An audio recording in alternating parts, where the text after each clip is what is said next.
Chapter 22. Wronged her for committing adultery. Su Yingxue slept all the way until daybreak. She escaped without much effort and did not meet any guards. As she walked out of the imperial residence, she could not help but curse Chu Yihan. Crazy. Why didn't Manager Qi find out who the patient was before collecting the consultation fee? She returned to the medical center and reprimanded Manager Qi sternly. In the future, you must let me know the identities of all the patients who want to see a doctor, no matter who they are. Otherwise, I won't go no matter how expensive the fee is. When Manager Qi saw Su Yingxue's angry face, he blamed himself. It's all my fault for not checking properly. Miss, you were trapped in the imperial residence last night. Did anything happen? If something happened to her, he would not be able to face his old master even if he had to die to apologize. Su Yingxue's anger was hard to quell, but she did not flare up in front of Manager Qi. It's fine. Manager Qi patted his chest and felt relieved.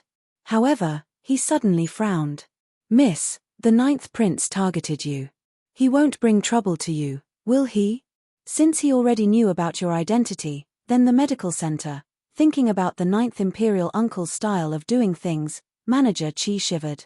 Su Yingxue's brows were tightly knitted together. Chu Yihan might have targeted her and wanted to deal with her, but he would not attack the center. With his identity and methods, if he wanted to attack the center, it would have been razed to the ground last night. Now that we are still standing here, it means that he won't keep an eye on this place. Raised in a family of generals, Su Yingxue was especially clear that a decisive person on the battlefield would not show mercy to anyone he did not like. The medical center was fine, but she was the one in trouble. Forget it. I'll return to the residence first. Be careful next time. Su Yingxue instructed with a dark face and immediately rushed back to the Marquise Manor. She had not returned for the entire night. If she was discovered, she did not know how much trouble she would cause. However, when she went out, she met Wu Jinyang again. She was here to apply for a job. The clerk in the hall did not know Su Yingxue's instructions, so he said, Miss, I'm really sorry. We already have enough manpower. You should go to another center to take a look. But this advertisement was only published yesterday. Wu Jinyang handed the advertisement to the clerk. The clerk was confused. Su Yingxue lifted the curtain and walked out. We're still recruiting people, but I don't know what you can do. Wu Jinyang's watery almond-shaped eyes flashed with surprise. Miss Su. This center is, I run it, Su Yingxue said frankly. Wu Jinyang could not help but laugh. Miss Su is indeed capable. I was rude. Goodbye. Wu Jinyang turned around to leave. She was dressed plainly, but Su Yingxue could see the scars on her arm through her thin clothes. It didn't seem shallow. Wait a minute. Miss Wu, aren't you here to apply for a job? Why are you leaving after seeing me? Do you think I'll let you in through the back door for my brother's sake? Su Yingxue's voice carried a hint of mockery. Wu Jinyang stopped in her tracks. Her expression was indifferent, but she was neither arrogant nor humble. Miss Su, I know you won't, and I'm not hiding from you.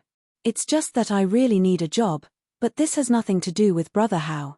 It has nothing to do with General Su, so I won't trouble you. What can you do?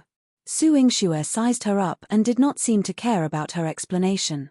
Wu Jinyang had a delicate face. She stood in front of Su Yingxue and said calmly, I'm good at acupuncture and fragrance. I know a little about medicinal herbs and can do manual labor. Su Yingxue touched her own chin. But you're the daughter of the minister's estate. If the minister finds out and blames you, what will happen to the medical center? Wu Jinyang smiled. Miss Su, you're the daughter of a general. Why would you be afraid of the minister? Although I'm a girl, I'm working with dignity. What does it have to do with others? Why should I blame you? She was dignified and elegant, beautiful and refined. Wu Jinyang's status was not high, but her temperament was admirable. Su Yingxue nodded. Miss Wu, since you need a job, my clinic happens to be lacking people. If you're willing, you can start work as soon as possible. However, your treatment is no different from others. Of course, I will do more for the center. Wu Jinyang didn't hesitate. Su Yingxue had given her this opportunity, so she accepted her kindness. The clerk brought Wu Jinyang to the backyard and assigned her uniform and work. Manager Qi had been listening and said carefully, "Miss, I will take good care of Miss Wu." Su Yingxue nodded. "Give her some ointment made from the blood-clotting grass." "Oh right, you said that she often goes to Fufeng Center. What's that place?" Manager Qi replied, "That place is specially used to take in the old, weak, and young. Although the imperial court has allocated money, corrupt officials will not pity the poor and the weak. Miss Wu's mother grew up in Fufeng Center. Miss Wu takes special care of the old, weak, and children in that place. She is not rich, to begin with. Now that she has come out to find work, she must be doing it for those people." Su Yingxue's impression of Wu Jinyang became even better. Only a kind person would love her brother with all their heart. When she rushed back to the Marquise Manor, she heard many gossips.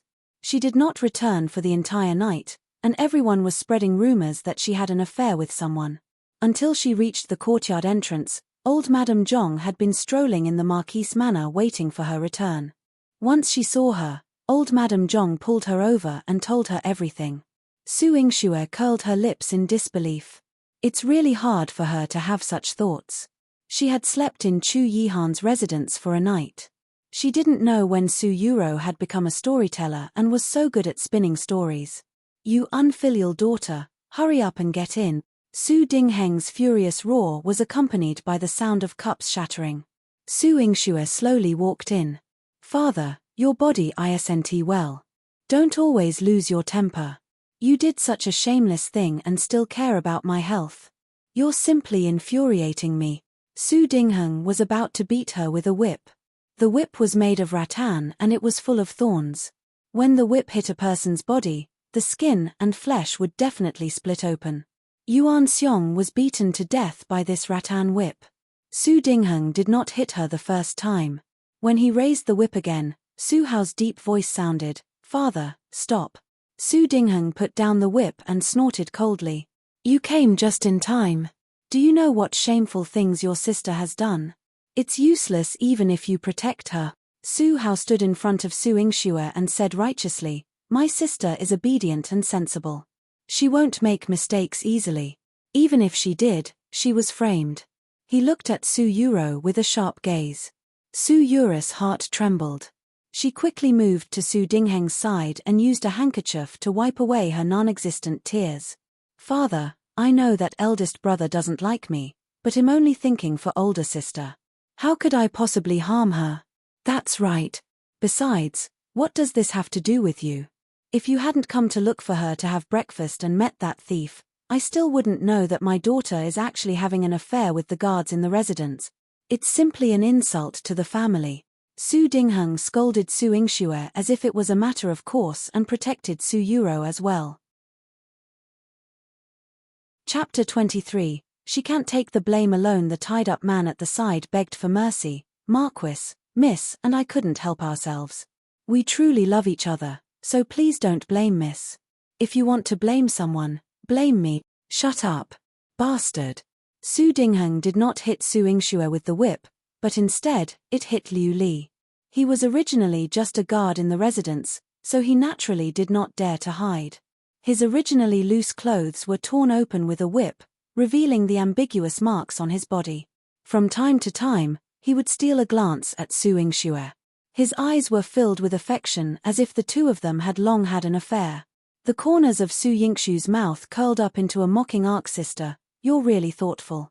Why did you have to come to have breakfast with me today and bump into my adulterer? Sister, why must you do this? If you truly love each other, Daddy might agree to it, but you had an affair instead." Su Yurou didn't dare to say anything else, but she confirmed the accusation of adultery. "I don't need father to agree with my relationship. Besides, I've never even seen this person that I'm having an affair with," Su Yingxue said lazily. However, Su Hao's words were sonorous. "Father, did you hear that? My sister had never seen this person before, so how could she have an affair with him? Miss, I don't blame you for not admitting your feelings for me. I know that my status is low and am not worthy of you, but am sincere to you. Last night, you were lying in my arms and said that you would be with me for the rest of your life. Liu Li's eyes were red as if he was deeply in love with Su Yingxue. "I'm sorry, this is the first time I've seen you today. I'm afraid you've remembered the wrong person that lay in your arms, right?" Su Yingxue walked to Liu Li's side, took out a low-quality sachet from his arms, then held it up. This kind of stitching technique is crude. Most of them are given to their customers by the women of the Qin Pavilion and Chu Pavilion. She lifted Liu Li's chin with one hand. "Your eyes are sunken, and your face is pale.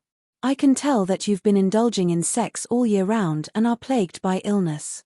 Even if I'm mentally retarded, I wouldn't choose someone like you to have an affair, right?" Liu Li immediately lowered his head guiltily. Su Yingxue walked slowly to Su Dingheng and sighed. "Father, you actually believed such an ordinary scam?" Su Dingheng's facial muscles trembled. Every word Su Yingxue said made it clear to him that this was a scam, but how was he going to hide his embarrassment? He was angry about this matter and ran to her courtyard in a big fuss. Was he supposed to apologize to his daughter as a father? Su Dingheng chose not to believe Su Yingxue. He was stubborn. "Even so, you can't prove your innocence. It's a fact that you didn't return last night. Even if it wasn't Liu Li, it must also be something shameful. Otherwise, tell me, where did you go last night?" Su Yingxue really wanted to let her father have a taste of society's beating. If she could tell him, she would have told him that she slept on Chu Yihan's bed last night. "That's right, sister. If you weren't with Liu Li last night, who were you with? The night is long, and I'm worried that something will happen to you." Su Yurou sobbed. Her eyes were red, and tears flowed out of them. "This isn't within my sister's jurisdiction." Su Yingxue's face was cold, and her eyes were filled with mockery and arrogance. "Then, as a father, can I do anything about it? Su Yingxue, if you don't tell me today, I will treat it as you having an affair with this person and chase you all out of the Marquise Manor." Su Dingheng slammed the table and roared. "Father, don't act rashly." Su Hao protected Su Yingxue. "Sister, don't worry. With me here, I will definitely not let anyone hurt you." He was about to call Shu Yang. "Men, bring this person away for interrogation and see who instructed him." Su Yurou bit her lip fiercely. What if Su Hao found out something? She immediately held onto Su Dingheng's arm and pretended to plead for mercy. "Father, I beg you to let sister off this time. Even if she had an affair with someone and lost her virginity, you cannot chase her out of the Marquise Manor." She looked weak, but her crying was not soft. It could be heard both inside and outside the courtyard. Su Yingxue didn't intend to say it, but Su Yurou was acting so seriously, so she said frankly, "Sister, you're shouting so loudly because you want the 9th prince to hear that you're accusing me." "The 9th prince? The 9th prince?" Su Yurou and Su Dingheng were both stunned. Even Su Hao stared at her. "Sister, what does it have to do with the 9th prince? Could it be that last night?" "That's right, the 9th prince can testify for me. I didn't have an affair with anyone last night." Su Yingxue's gaze was calm, and it was as if there were thousands of stars in her eyes. Su Hao pursed his lips. "Then I will go and invite His Highness for you now. He will definitely prove your innocence." "Wait. You. How could you be so shameless as to get close to the 9th prince? Don't you have any shame?" Su Dingheng's face was burning red. When he thought of Chu Yihan, he was both respectful and afraid, especially when he saw Chu Yihan's cold gaze. He did not even dare to look him in the eye. "Sister, don't speak nonsense. Your affair is a small matter, but if you disturb the 9th prince, you will implicate the entire Marquise Manor." Su Yurou looked afraid on the surface, but she was already gnashing her teeth in her heart. She didn't believe it. She wouldn't believe it no matter what. How could Su Yingxue be related to the 9th prince? Even if the 9th prince had given her ginseng for the sake of that old man, the 9th prince was so elegant, good-looking, and had a noble status. How could he take a fancy to an idiot with a bad reputation? "I don't know if I will implicate the Marquise Manor, but those who want to frame me will definitely not have a good ending."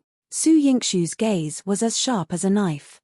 If these people wanted to smear her innocence, they had to see if she had the attributes of a pushover.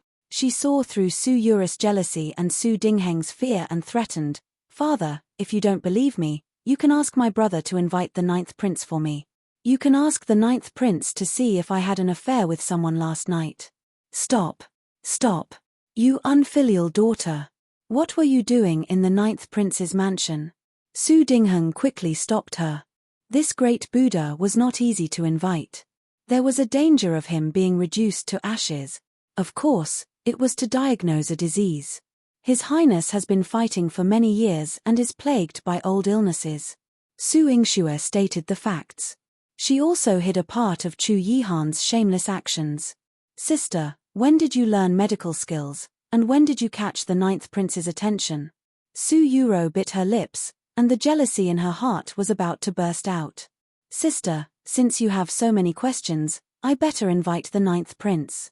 Su Yingxue had an indifferent expression. Su Dingheng was so frightened that he could not speak properly. Come back. What do you mean by inviting the 9th prince? Since you went there for a diagnosis, you could have just said it. In the end, he was afraid of the might of the heavens. Su Dingheng had no choice but to grit his teeth and believe in Su Yingxue. Father believes me now? Then how should we deal with Liu Li?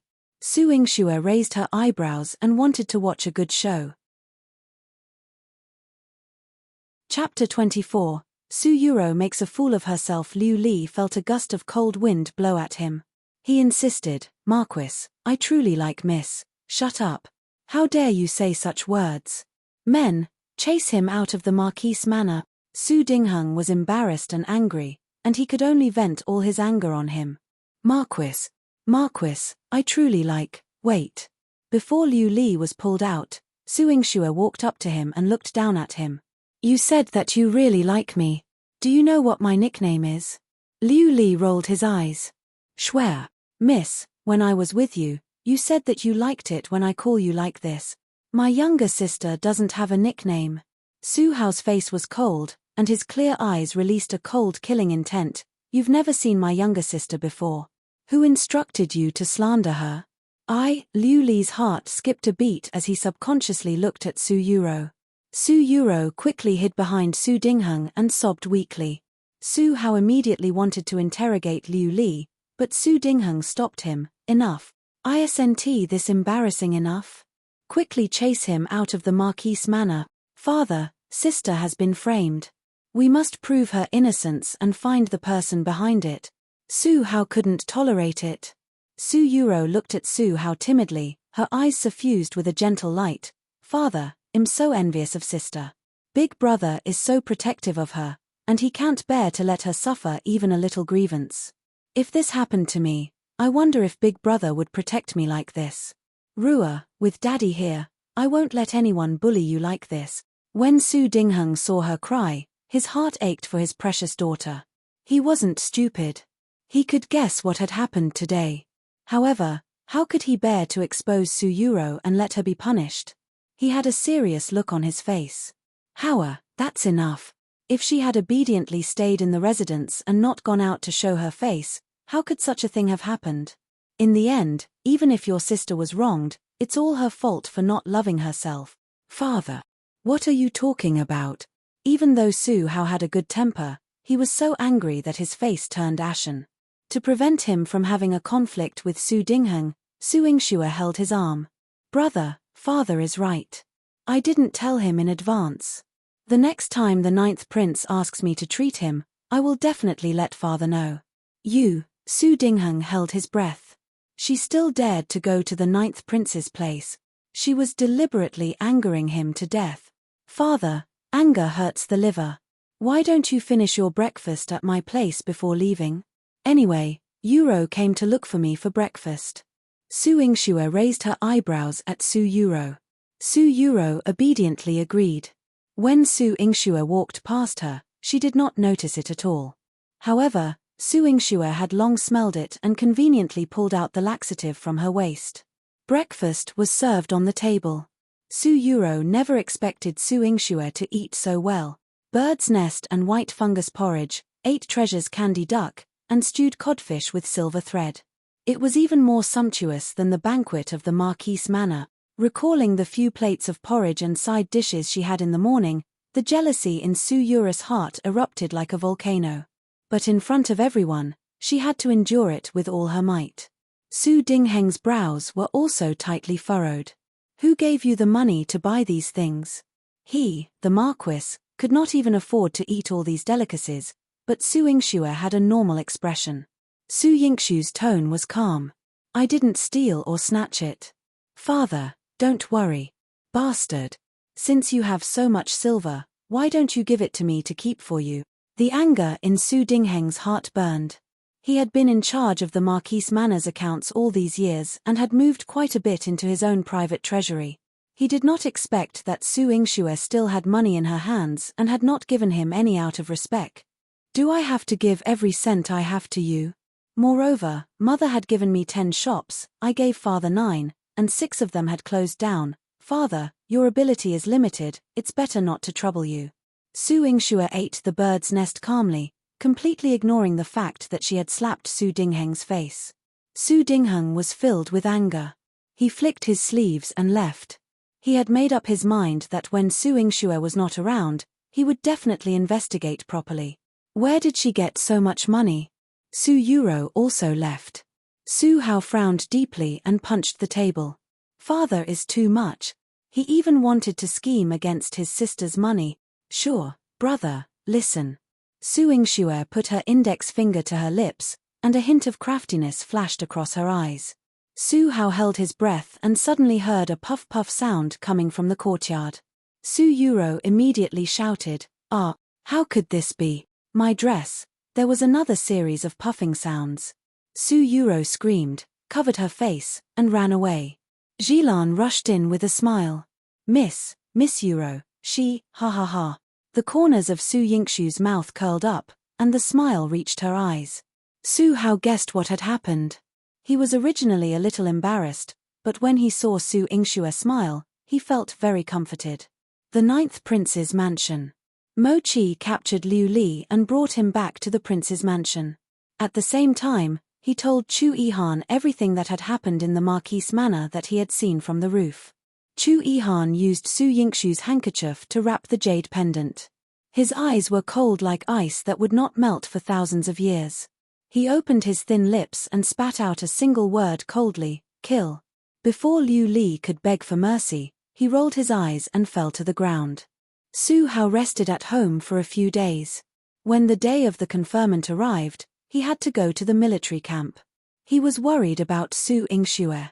In order to make him feel at ease, Su Yingxue brought him to the medical center. In the back hall of the center, Su Hao looked surprised. "This is the shop that Mother left for you." "That's right. Look at how I managed the business." Su Yingxue was a little proud, and Su Hao was very pleased. "It's doing very well." His sister had surprised him again. What surprised him even more was the busy figure in front of the spice and herb counter. Wu Jinyang was dressed in a sky-blue traditional dress. She was smiling as she explained the usage of the medicine to a woman. Su Hao rushed to her like a young boy, his eyes full of joy. "Yang'e, why are you here? Little girl, this must be your husband. He's so handsome. The two of you are so compatible." The woman covered her mouth and laughed, then took the medicine and left. Wu Jinyang looked at Su Hao with a smile and said in a gentle voice, "I work here, Miss Su, she treats me very well." "Work? Does your father know? Did your family make things difficult for you?" Su Hao's heart was in a mess. He knew that Wu Jinyang was having a hard time at home. Now that she came out to work in public, he was afraid that her days became even harder. "No, I'm fine." The smile on Wu Jinyang's face was as warm as a warm breeze. Chapter 25. Wu Jinyang knew that Su Hao was worried about her situation at home, so she tried her best to comfort him. "My father never cared about what I did.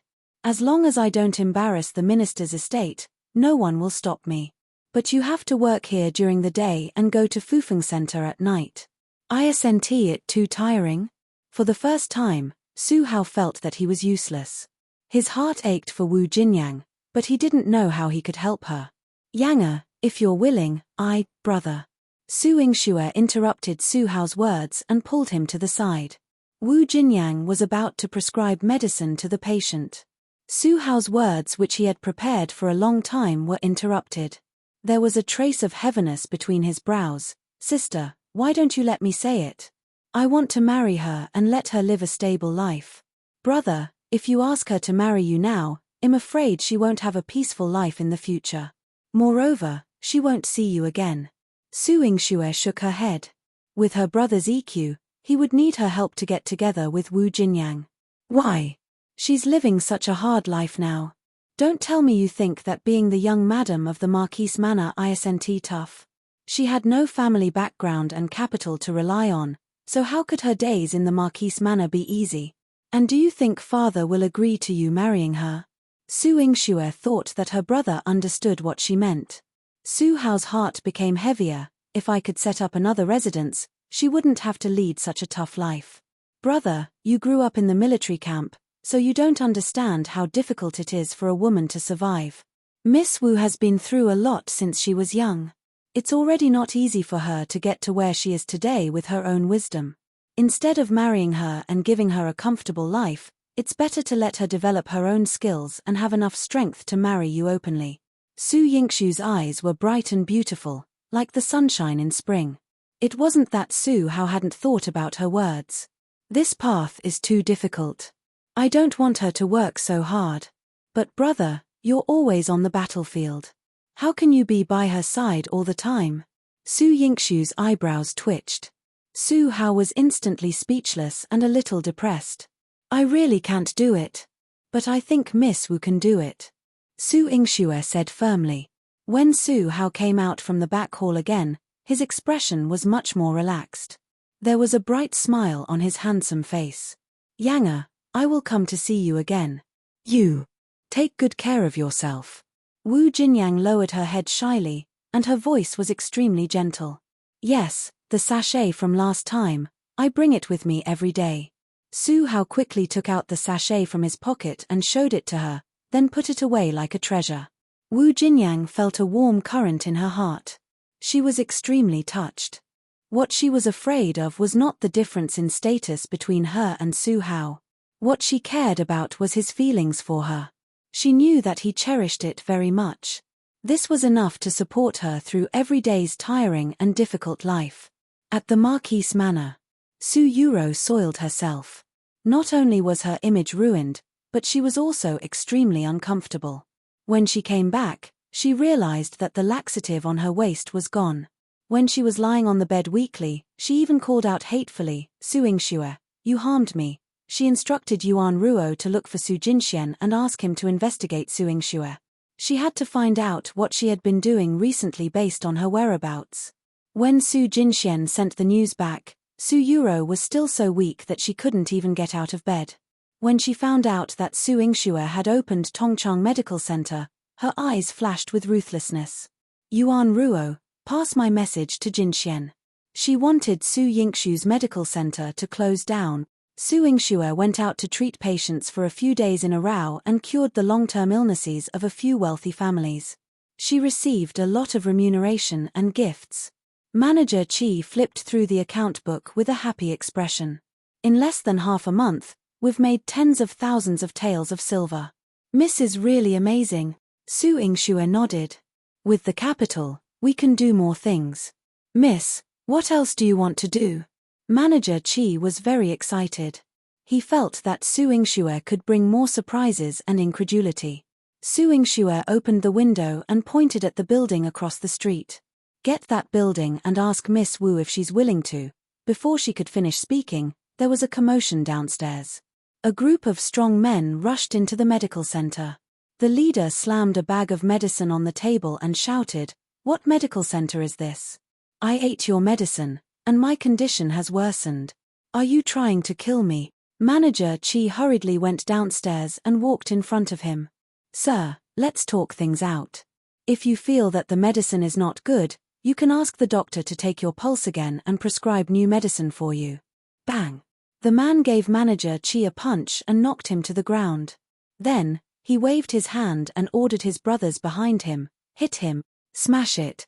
Smash this black-hearted clinic, and don't let them continue to harm people." The clinic was full of patients. When they saw this scene, They all ran out of the clinic. The man in the lead picked up Manager Qi, but before he could do anything, he was hit by a teapot. He flew out and sank into the wall. The brothers behind him were shocked. They followed the trail of the teapot and looked up the stairs. Su Yingxue was dressed in a red tight-fitting outfit. Her long hair fluttered in the wind, and she looked heroic. On her beautiful face, there was an unattainable coldness. She looked at her hand with a hint of disgust in her eyes. This strength, isn't this a little too abnormal? Little Ginseng's lazy and crisp voice sounded. If you don't want it, you can return it to me. Hurry up and take care of those people. Su Yingxue slowly walked downstairs. You're just here to watch the show. Usually, it kept quiet. Nonsense, if you don't fight, who will come out and watch? Who doesn't like to sleep? Isn't it nice to see a fight? Of course it is, quickly fight. Roar. The man in the wall was pulled out. He clutched his aching chest and coughed heavily. You. Woman, I'll beat you to death. Su Yingxue's expression was cold. Her red lips curled up slightly as she spat out two arrogant and cold words, come over. Ah, bang bang bang. It hurts. Miserable cries rose and fell. Within the time it takes for an incense stick to burn, all the troublemakers had fallen to the ground. Su Yingxue stepped on the man in the lead and ordered Manager Qi, inform the government office that someone is causing trouble. Yes, miss. Manager Qi supported himself with his hands on his waist as he instructed the people. However, before the people from the government office arrived, this group of people had already run away. Su Yingxue did not stop them on purpose. After the people from the government office arrived, she cooperated and recorded their statements before tidying up the clinic. Manager Qi rubbed his aching waist and was very puzzled. Who is targeting the medical center? Su Yingxue frowned slightly. Those people are burly and their martial arts aren't weak. They are soldiers. Soldiers. Why would our center offend them? Manager Qi did not understand, but what surprised him even more was, Miss, you are indeed the tigress of the family of generals. Your skills are extraordinary. The corners of Su Yingxue's lips twitched, but she did not say that it was all thanks to the little ginseng. Sorry for the inconvenience. Thank you very much. Chapter 26. Lift the ban on the medical center. As for the people who came to smash the medical center today, she had to investigate them carefully. She told Su how about this. When Su Yurou received Su Jingxuan's message, she found out that not only did their people not destroy the center, but they were also taught a lesson by Su Yingxue. She gritted her teeth in anger and casually smashed a valuable jade piece. Yuan Ruo was a little anxious for her. Miss, we can't go on like this. If Su Yingxue comes to deal with us after she has money and power, your days will be even worse. As Su Yurou's maid, she was also thinking for herself. If Su Yurou's status in the Marquise Manor fell, she would not have a good life. Su Yurou's face darkened. Of course I know. However, she couldn't personally come out and ruin Su Yingxue's reputation. Only her father, Su Dingheng, could take on the role of the bad guy. Su Dingheng soon heard the news of Su Yingxue beating someone up on the street. Especially after he found out how big the medical center was, Su Dingheng was so angry that his face turned green. This unfilial daughter has such a big medical center in her hands, and she didn't hand it over to me. Does she still think of me as her father? Father, don't be angry over such a small matter. The money that sister earns is definitely used to show filial piety to you. Su Yurou was very understanding, comforting Su Dingheng with a gentle voice. Su Dingheng felt gratified. Ruo, you're the most filial. Unlike your sister, that rebellious daughter, who acts behind my back. If she doesn't hand over the money she earns to me, her father, she will be committing treason. Su Dingheng waited until the evening when Su Yingxue came back. He told her to hand over all the income of the medical center to him and let him manage it. Su Yingxue had a mocking look on her face. Father, if you can manage the shop that I gave you before, you won't have to think about the medical center's revenue. What are you talking about? You're my daughter, so the money you earn, isn't it mine? Su Dingheng was confident and wanted to control Su Yingxue to satisfy his greed. Then why didn't you think that I was your daughter when you hit me in the past? Did you give me something good? Or did you dote on me before? The corners of Su Yingxue's mouth curled up into a mocking arc. Su Dingheng's face instantly turned red. He raised his hand, wanting to slap Su Yingxue. Su Yingxue raised her beautiful face, and a cold glint flowed in her eyes, causing Su Dingheng's hand to stop in midair. Her terrifying gaze made Su Dingheng hesitate. After hesitating for a moment, Su Yingxue left. She still had patience to see tomorrow and did not want to waste time with Su Dingheng. Su Dingheng scolded her as she walked away. Bastard! Unfilial daughter! You're disobedient and unfilial. Daddy, don't be angry. Rao's heart would ache. Su Yurou displayed her filial piety at the perfect time. With this comparison, Su Dingheng gritted his teeth in hatred towards Su Yingxue. I must take over her medical center tomorrow. How could he let Su Yingxue have such a profitable business? Father, I'm afraid it won't be that easy. There are rumors on the streets today that sister's martial arts are very strong and she defeated many innocent people with her bare hands. Su Yurou's moist eyes revealed a hint of timidity. Su Dingheng also frowned. I don't know when this unfilial daughter learned martial arts. But how could I be afraid of her? Daddy, I don't want you to ruin your health due to anger. If you want to take back the medical center, why don't you send someone to watch over the medical center first and stop it from operating for the time being? After discussing it with sister, you will personally send someone to take over. Su Yurou's pure and flawless eyes glistened with tears. She was gentle and considerate. Su Dingheng smiled and nodded. That's a good idea. The next morning, he sent the soldiers of the Marquise Manor to surround the medical center. No one was allowed to enter or leave, and they were not allowed to operate the center. Many patients were blocked outside the door and sighed. Manager Qi wanted to communicate with this group of people, but they didn't speak at all. As long as they dared to take a step forward, they would be beaten and scolded at will. Early in the morning, Wu Jinyang was very worried when she saw that the center was surrounded and Manager Qi and the others were trapped inside. Manager Qi saw her in the crowd and shook his head at her, indicating for her not to get close to her in case she was caught. He then pointed at the backyard. Wu Jinyang went around to the backyard, and Manager Qi threw a note out from the crack in the door. Wu Jinyang saw the words written on it, Beijing Governor Liang's Manor. Looking for Miss Wu Jinyang rushed to the Liang Manor. She could not enter and could only wait outside the door. 2 hours later, Su Yingxue, who was wearing a black veil and a bamboo hat, came out. Wu Jinyang quickly told her what had happened. Su Yingxue frowned and was about to rush back to the medical center when Wu Jinyang stopped her. Those are people from the Marquise Manor. Have you thought about how to deal with them? How do you know it's someone from the Marquise Manor?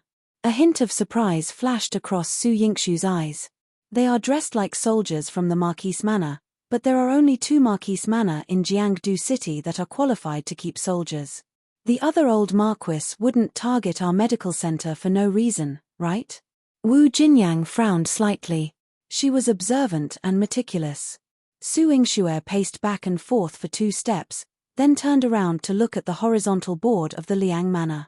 She went to a secluded place, went into the Medicine King Valley to get some medicine, and then returned to the Liang Manor. She treated Mrs. Liang's hidden illness, and the effect was excellent. When Mrs. Liang saw that she had returned, she welcomed her with a smile. Did you leave something behind? Su Yingxue's tone carried a trace of regret.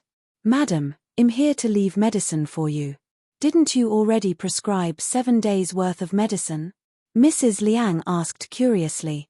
I'll leave all the medicine I brought. Just in case I can't treat you in the future and your recovery gets delayed. Su Yingxue sighed softly. Why? Could it be that you're in some kind of trouble? Or are you going to travel around? Mrs. Liang became nervous. Her hidden illness had not recovered for many years. After Su Yingxue's treatment, she recovered a lot. If she could not treat her anymore, she would have to suffer again. Su Yingxue's tone was filled with regret and helplessness. I was originally a doctor at Tongchang Medical Center. Now that the medical center has been banned for some reason, I can only leave Jiangdu City. Who is so bold as to seal up the medical center for no reason? Mrs. Liang had a noble status, so she was angry when she heard that. Don't be afraid. I'll immediately ask my husband to resolve this matter.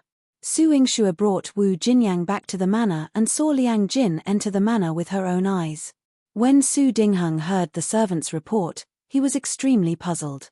Why is he here? He had never had much of a relationship with Liang Jin, and Liang Jin was an upright person. He never came to the palace for no reason, so why would he suddenly come to the Marquise manor? Su Dingheng did not have a military position and had been a civil official for many years. He was still very tactful in dealing with people. He invited Liang Jin to the main hall and used the most expensive snow sprout to entertain him. Chapter 27. Smashing Su Dingheng's courtyard. The fragrance of tea filled the air in the hall, but Liang Jin's expression did not improve. He coldly said, "Marquis, do you treat me as non-existent?" Su Dingheng was stunned, thinking that he had never offended Liang Jin. "Lord Liang, what are you saying? We are officials of the same dynasty, I have always respected you." "Marquis, you're respecting me while knowingly breaking the law. Tongchang Medical Center is operating with sincerity, but you sent soldiers to guard it and forbade it from opening. Do you know how many patients' illnesses have been delayed?" Liang Jin asked with a stern face. Where did this come from?" "Lord Liang, you might not know this, but Tongchang Medical Center is opened by my unfilial daughter, Su Yingxue. She refused to hand over the medical center to me, so I came up with this plan.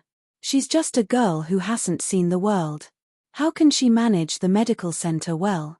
Su Dingheng's heart was burning with rage. He didn't expect Liang Jin to find trouble with him because of this. At the same time, he scolded Su Yingxue several times in his heart. "Miss Su's management of the medical center is not necessarily worse than yours, right?" Liang Jin's eyes were filled with mockery. He took out a stack of complaints. "This is the debt owed by the shop that you have closed down. The complaint was lodged by the commoners. Marquis, you mismanaged the business, resulting in losses, and yet you still have the cheek to ask for your daughter's medical center." Liang Jin's expression and words were harsh, and what he said scratched off a layer of Su Dingheng's shamelessness. Su Dingheng was both embarrassed and annoyed.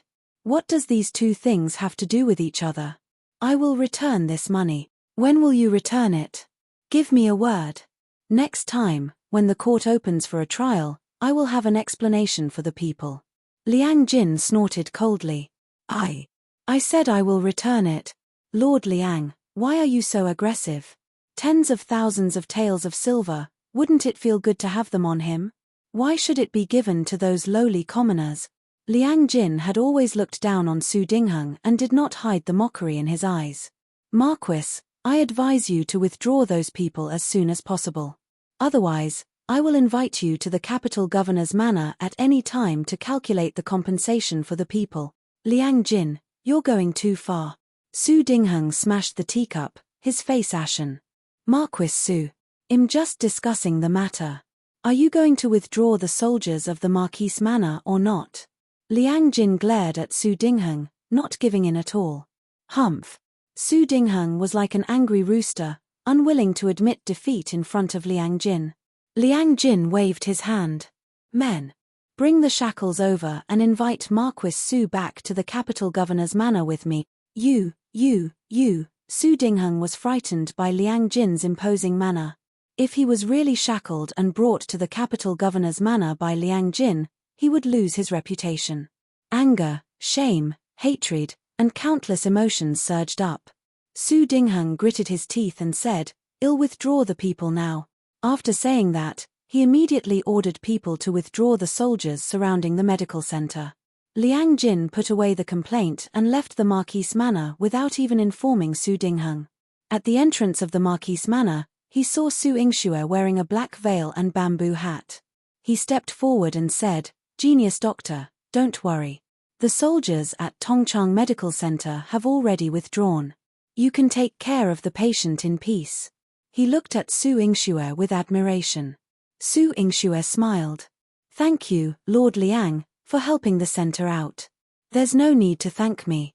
The big and small matters in Jiangdu City are all within my responsibility.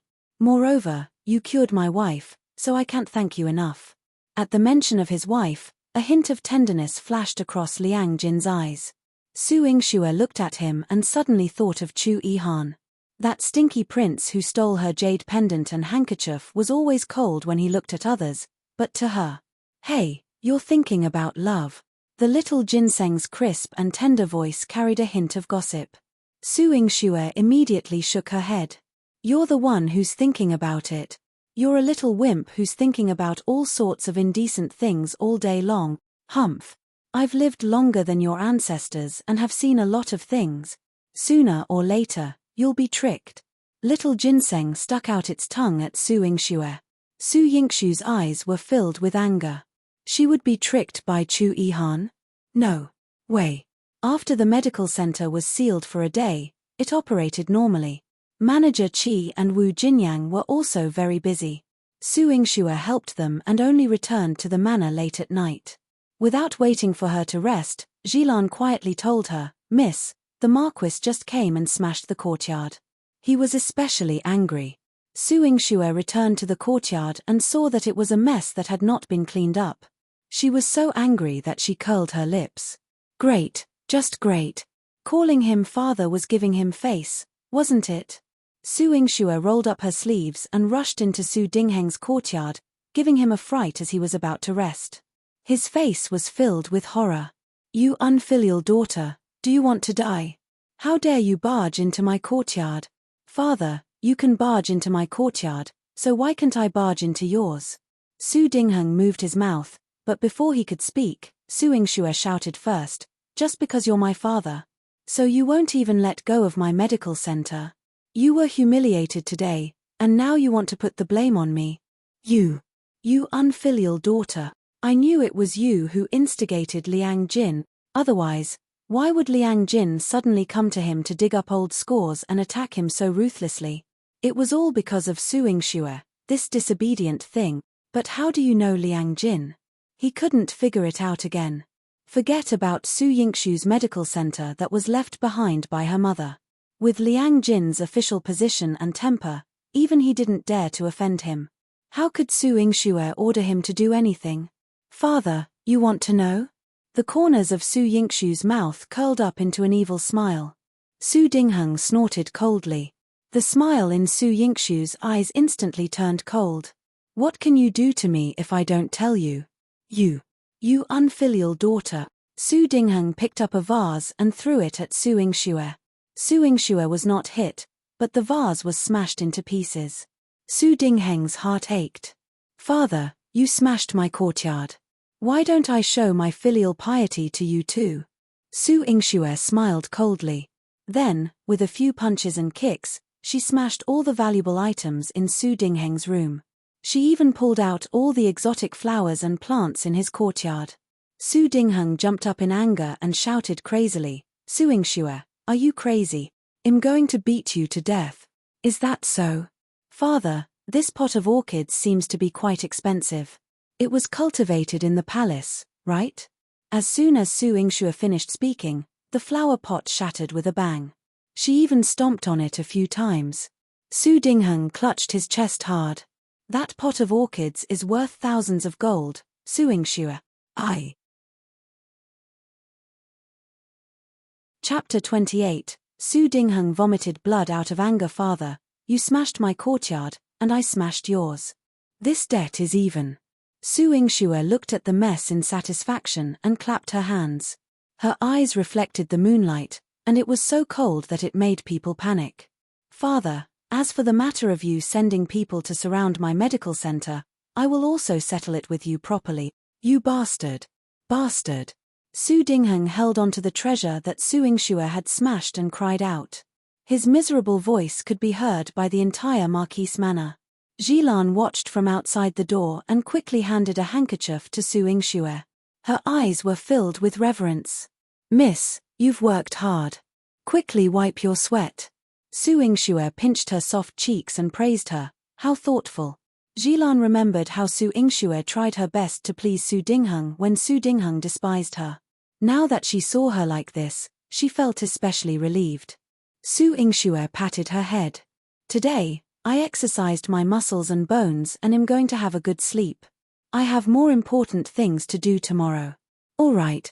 Yihan also became excited like Su Yingxue. The next morning, Su Yingxue brought Yihan out and went to a grain and oil shop. This shop was also left behind by Su Yingxue's mother. Previously, she had foolishly given it to Su Dingheng. It was one of the 3 shops in Su Dingheng's hands that did not lose money and were the most profitable. Su Dingheng sealed off her medical center, so she would take back his shop. She remembered that in her previous life, the person who managed this shop was Su Dingheng's confidant, Zhongqi. He had a son at an old age, but his youngest son was born with a congenital deficiency. He had been taking medicine all year round to keep his life, but he still could not live past 8 years old. If she calculated the time, he would die at the end of this year. Su Yingxue found Zhongqi in the grain and oil shop and directly told him her purpose for coming. This shop was left behind by my mother. Now, you should hand over the account book to me and let me take care of it. Zhongqi had heard that Su Yingxue was different from before, but he still subconsciously looked at her with disdain.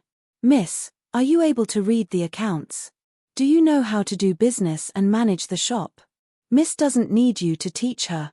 You only need to know that your boss is Miss and not anyone else, Yihan said in an imposing manner. Zhongqi rolled his eyes. I only listen to the Marquis' orders.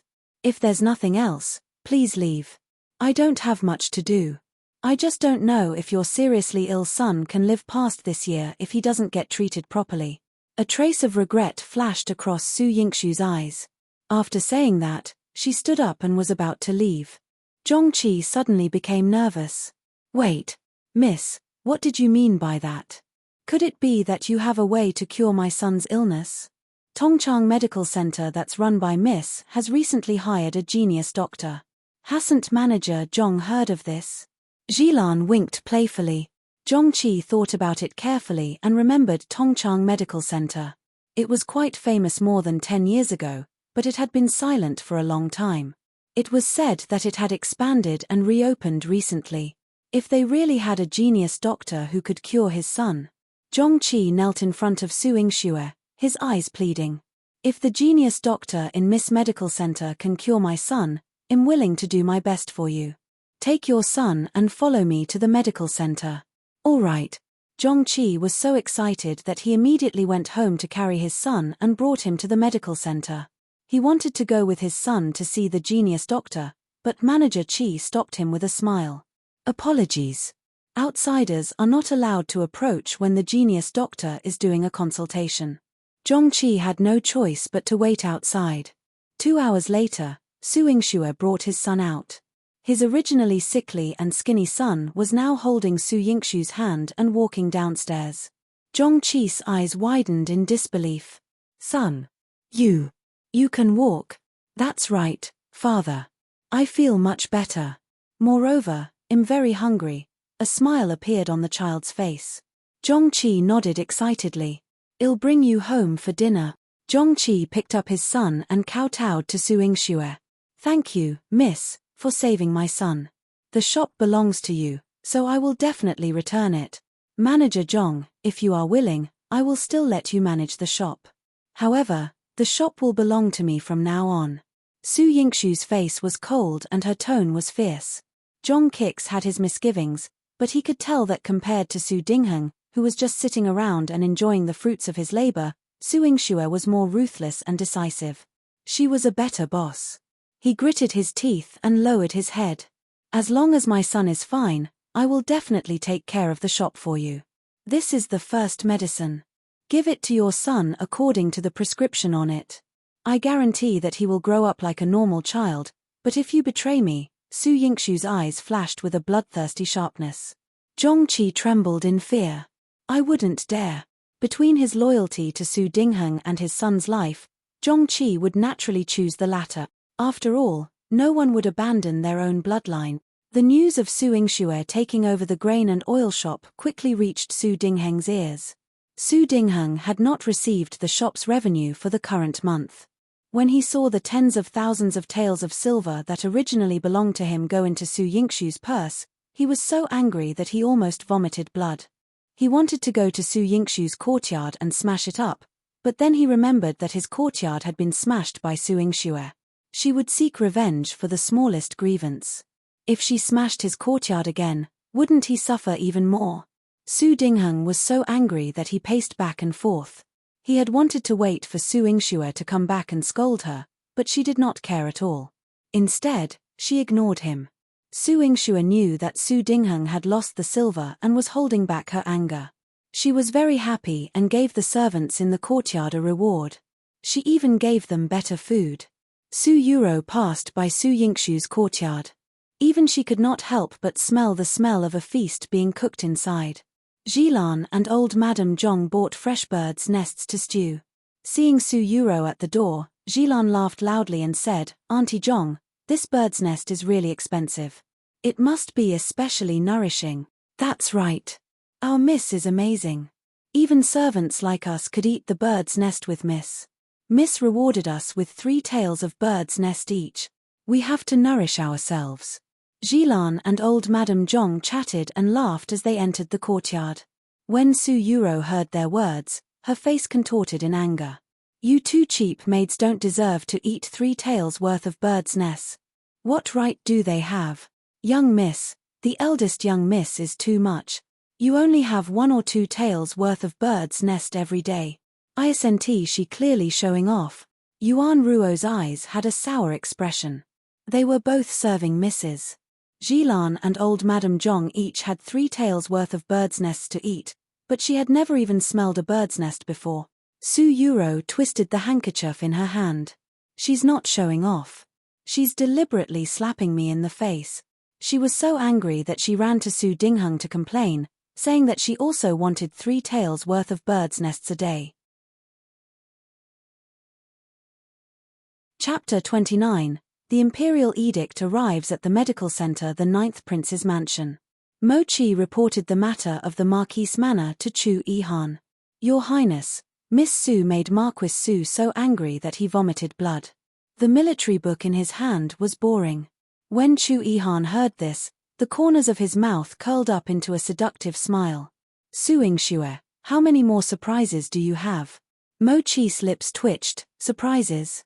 In the entire Jiangdu city, the only person who could make her father vomit blood was probably Miss Su, right?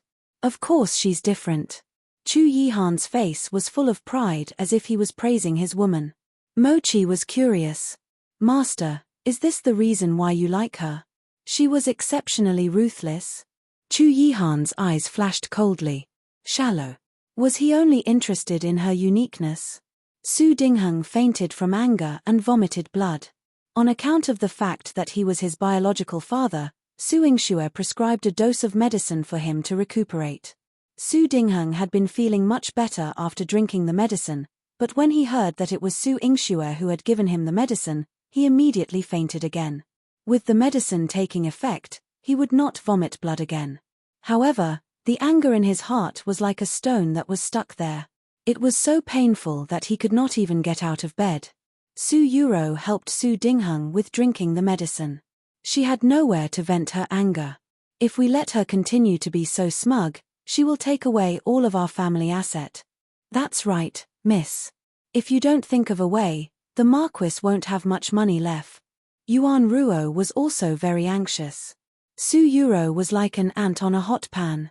If she wanted to deal with Su Yingxue, she had to understand her. The person Su Jinxian sent to investigate came to report to her. Only then did she know that Liang Jin had come to look for her father and threatened him to withdraw the soldiers guarding the medical center because there was a genius doctor who had cured his wife's hidden illness for many years. Liang Jin had always loved his wife, and that was why he did that. Also, her father's trusted aide, Zhongqi, had suddenly become Su Yingxue's subordinate because that genius doctor had cured his congenitally deficient son. Speaking of which, Su Yingxue was able to obtain all of this because of her genius doctor. If that genius doctor of hers died, how long could she still be around? A trace of viciousness flashed across Su Yurou's eyes. She immediately changed her clothes and made a trip to the palace. At the medical center, Su Yingxue had just returned from a consultation when she saw a luxurious carriage parked outside the center. The people inside were kneeling on the ground. A eunuch said in a sharp voice, "Genius doctor, receive the decree." Su Yingxue frowned slightly and slowly knelt down. The eunuch opened the imperial edict and read it aloud. "The genius doctor's medical skills are brilliant, and you are specially summoned into the palace to treat Consort Xiong." Su Yingxue's heart sank. Why did the emperor ask her to treat Consort Xiong? When she received the imperial edict, the eunuch told her that a carriage would come to fetch her into the palace tomorrow at noon. He told her to prepare well and she had to cure Consort Xiong. The eunuch who delivered the decree thought that she was just a commoner and specially reminded her, "Consort Xiong is a precious person to the emperor. If you can cure Consort Xiong, the emperor will definitely reward you handsomely. You will enjoy endless glory and wealth for the rest of your life." Su Yingxue curled her lips. "Thank you." The eunuch left with his men. Manager Qi immediately walked in front of Su Yingxue. "Miss, what should we do? The emperor has summoned you into the palace. It would be fine if she could cure the Consort Xiong, but if she couldn't, it would be a big problem. Su Yingxue's life would be in danger." Wu Jinyang thought carefully. "Although you have cured a few patients, how did the emperor know? Why would he suddenly summon you into the palace and ask you to treat Consort Xiong?" Chapter 30. Poison them all naturally. There are people who have the intention to push the waves. Su Yingxue curled her lips. She told manager Qi not to worry and left him to work in the center. Only Wu Jinyang was worried. She quietly followed her upstairs to her private room. Su Yingxue knew that she was worried about her, so she was very friendly to her. "If you don't mind, Sister Jinyang, have a seat." Seeing that she was willing to get close to her, Wu Jinyang was very gratified. "You're flattering me by calling me sister. I'll tell you everything I know." Su Yingxue nodded. Wu Jinyang said that Consort Xiong was a princess of the western regions and had been sent to the great Cheng dynasty for a marriage alliance. Because she was too beautiful, she had always been deeply favored by the emperor. However, after being favored by the emperor, she had been plagued with illness. Although she had been favored for so many years, no imperial physician had ever been able to cure her. This was something that Su Yingxue did not know. She only remembered that in her previous life, before she died horribly, Consort Xiong had already passed away. At that time, in order to pursue Chu Changye, she got close to the empress. When Consort Xiong died, she happened to be in the palace. When the empress found out that Consort Xiong had died, she was overjoyed as if she had eliminated a great enemy. Consort Xiong's illness should be related to the empress. If she went into the palace this time, it would be a death sentence if she could not cure Consort Xiong. If she cured Consort Xiong, she would probably also make an enemy of the empress. "What are you afraid of? Even if your head is chopped off, I can extend your life and let you continue fighting those bad women." The little ginseng started to make a fuss again. Su Yingxue scolded in a low voice, "Shut up. Humph." Little ginseng was fuming. "Yingxue, you." Wu Jinyang thought that Su Yingxue was too nervous and became a little angry. Su Yingxue said, "It's fine, sister. You don't have to worry. I'm fine." "Are you really okay?" "Yingxue, if you can decline, why don't you reveal your identity and let your brother beg the emperor to let this matter go?"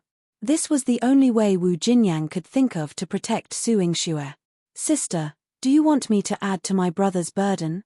Su Yingxue smiled. Wu Jinyang bit her lip. She naturally didn't want to. "But you're also afraid that something will happen to me. So you feel sorry for my brother and don't want him to be sad, right?" Su Yingxue's eyes under the black veil were filled with a crafty light. Wu Jinyang's face instantly turned red. "I think you have a plan to deal with it. I'd better go and do my work first." Su Yingxue looked at her back and smiled.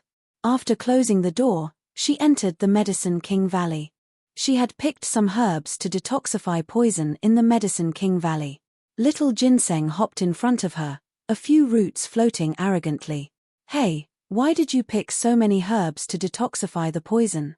You haven't even diagnosed her yet." Su Yingxue did not stop moving. "I've already guessed it. There are many women in the palace. After treating one, there are still many more. Why don't we poison them all?" Little ginseng was simple and crude. Su Yingxue tugged at one of the roots and lectured it. You're so young, yet you're so vicious. Ah. It hurts. I'm not vicious. I'm thinking of you. You'll be fine if you poison them all. On its yellow body, its 2 white eyes were rolling around, and its face was filled with the grievance of being despised for thinking for her. Moreover, it reiterated very seriously, I can be your ancestor. I'm not young. All right, little ancestor. Su Yingxue patted it and coaxed it. After picking up the medicine, she returned to the Marquise Manor to sleep comfortably. The next morning, she waited in the medical center.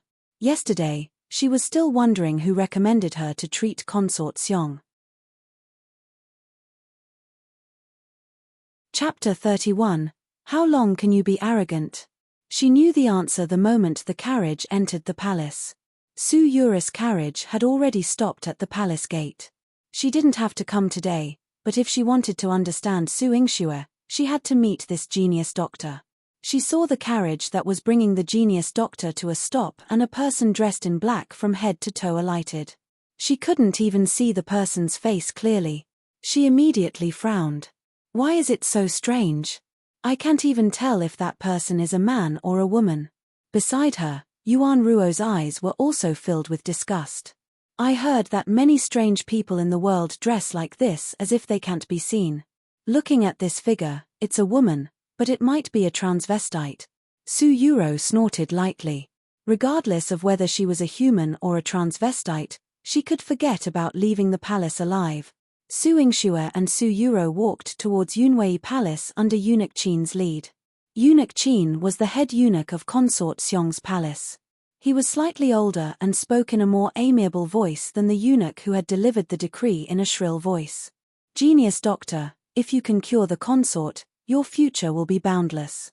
Not only will the emperor reward you handsomely, but he will also give you a chance to enter the Imperial Academy of Medicine.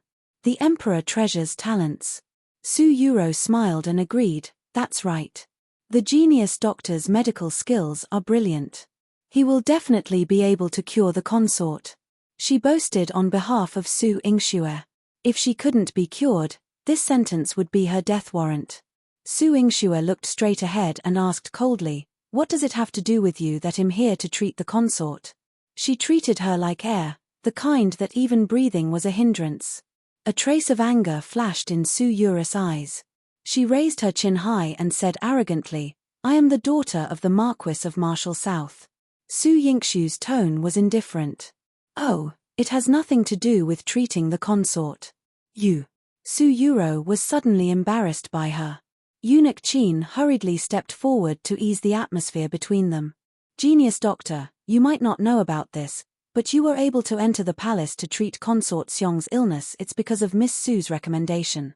Logically speaking, you should thank her. When Su Yurou heard this, she snorted lightly and waited for her to thank her. However, Su Yingxue did not even look at her. Oh, I don't want to thank you. Eunuch Qin felt a little awkward. Su Yurou bit her lip. She remembered that she couldn't throw a tantrum in the palace, so she endured it. Su Yingxue and Eunuch Qin walked in front while she cursed viciously from behind. Who asked you to be Su Yingxue's people? You deserve to die. She would definitely die in the palace. Consort Xiong's illness could not be cured. Su Yurou and Su Yingxue paid their respects to Consort Xiong in the outer hall. Su Yingxue heard a weak voice coming from behind the curtain, get up. This was not Su Yuru's first time entering the palace, so she greeted Consort Xiong as if she was familiar with her. Your Majesty, this divine doctor cured the wife of the capital governor, Lord Qin. His medical skills are brilliant, so he will definitely be able to cure you. Consort Xiong seemed to be weak. Su Yingxue recalled that in her previous life, Su Yurou was smooth and slick. She had stepped on her, the first daughter, while she had fawned over many high-ranking officials and nobles. Now that she saw how familiar she was with Consort Xiong, Su Yingxue could not help but admire her. She was quite capable. Coincidentally, she was quite capable after her rebirth. Su Yingxue told Eunuch Qin, I will only treat people individually. Those who are not important shall leave. Her aura was strong, like a flower on a mountain peak, and her words made people not dare to disobey. After Eunuch Qin asked Consort Xiong for instructions, he brought Su Yurou out. Su Yurou's eyes were cold and merciless. Let's see how long you can be arrogant. Chapter 32. Genius Dr. Chu Su Yingxue lifted Consort Xiong's curtain and saw her lying on the chaise lounge.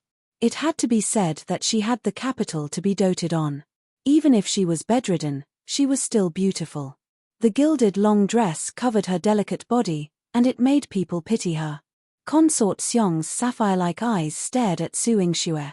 I've been sick for many years. I've to trouble you, genius doctor.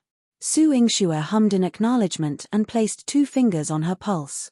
Just based on Consort Xiong's humble and docile attitude, she could not bear to see this beauty fall. This diagnosis of the pulse confirmed the guesses in her heart. She was indeed poisoned. Genius doctor, how is it? Consort Xiong's eyes were filled with hope. Although she had been sick for so many years, she still wanted to live well and for a long time. Su Yingxue only said 4 words indifferently, it can be cured. Really? Consort Xiong's eyes shone brightly. Su Yingxue nodded. She performed acupuncture on her and drained half a bowl of blood. Then, she took out the antidote pill that she had prepared earlier and fed it to Consort Xiong. Consort Xiong lay down for a while and fell asleep. She felt dizzy when she slept, and she did not feel good. However, when she woke up, she was surrounded by pairs of eyes that were crying with joy. Your Highness, you've been asleep for 8 hours. Xiong Ling, the personal palace maid, said excitedly. What? I actually slept for so long? Concubine Xiong found it unbelievable. When she spoke, she had recovered a lot of her strength. Xiong Ling's eyes were filled with tears. The genius doctor's medical skills are indeed brilliant.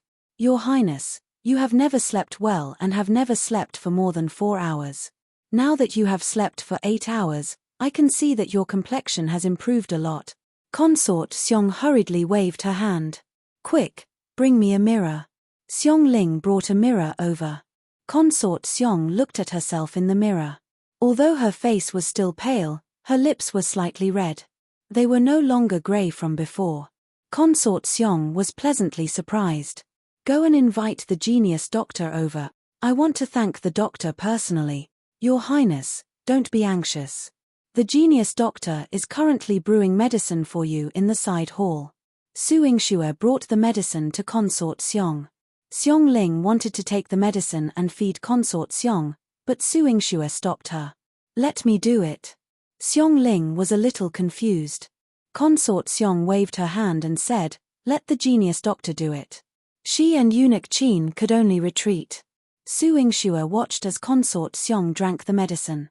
Consort Xiong closed her eyes and rested for a while. Not only did she feel less uncomfortable, but she also had the strength to get out of bed and walk around. The last time I went to the Imperial Garden was the 2nd year since I came here. A trace of hot tears flowed out of Consort Xiong's eyes. She thanked Su Yingxue for treating her and felt even more fortunate. Su Yingxue sized up Consort Xiong. Her exotic charm was a particularly beautiful color in the palace. That was why someone poisoned her and wanted to harm her. How should I address you, genius doctor? Consort Xiong's eyes were filled with joy, beautiful like a peerless gem. Looking into her eyes, Su Yingxue suddenly thought of Chu Yihan. That stinky prince's eyes were also very beautiful. It was a unique beauty. My surname is Chu, she answered casually. Genius Dr. Chu, you have cured me. How should I thank you? Consort Xiong put on her shoes and was about to get up. Su Yingxue spoke out to stop her. It's best if you don't act rashly. I haven't completely healed you. But I feel much better all over. Divine Dr. Chu, if you give me some more medicine, will I be able to recover? Chapter 33. The condition to cure Consort Xiong. Consort Xiong did not seem to have complicated thoughts.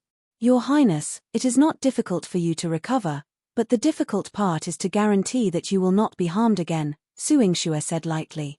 Not be harmed? Consort Xiong's eyes were filled with a hint of complexity. Her expression was very solemn, and then the corners of her mouth pulled up helplessly. This is indeed a difficult matter.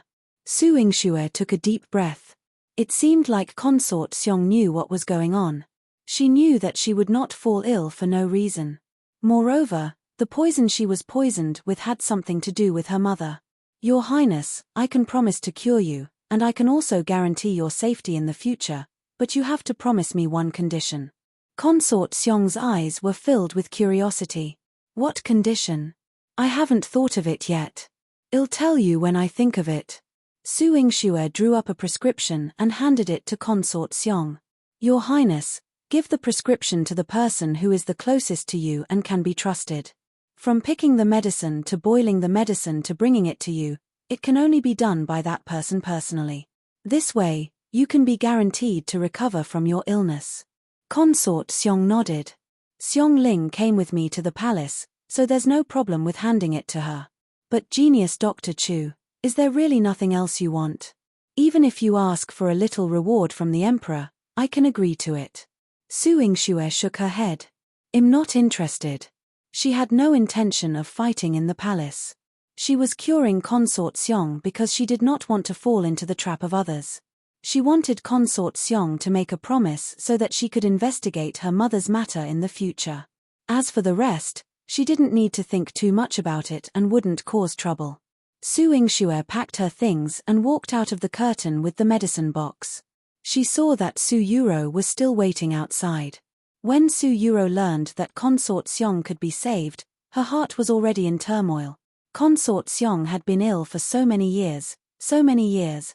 How could she be cured? How was this possible? Miss Su, Consort Xiong can be saved this time. You recommended genius Dr. Chu, which is a great merit. However, when Eunuch Qin came to tell Su Yurou this, Su Yurou still had to smile and respond, "This is my duty. If Her Highness is healthy, I am happy for her too." Her heart was filled with jealousy and hatred, but she still had a glib tongue. She was very good at talking, and Eunuch Qin also planned to ask for some rewards for her. However, Su Yingxue didn't intend to let Su Yurou take advantage of her. "Eunuch, I was the one who cured Her Highness. What does it have to do with her?" Eunuch Qin was stunned. It was Miss Su who recommended you. Logically speaking, it was normal for the recommended person to be rewarded.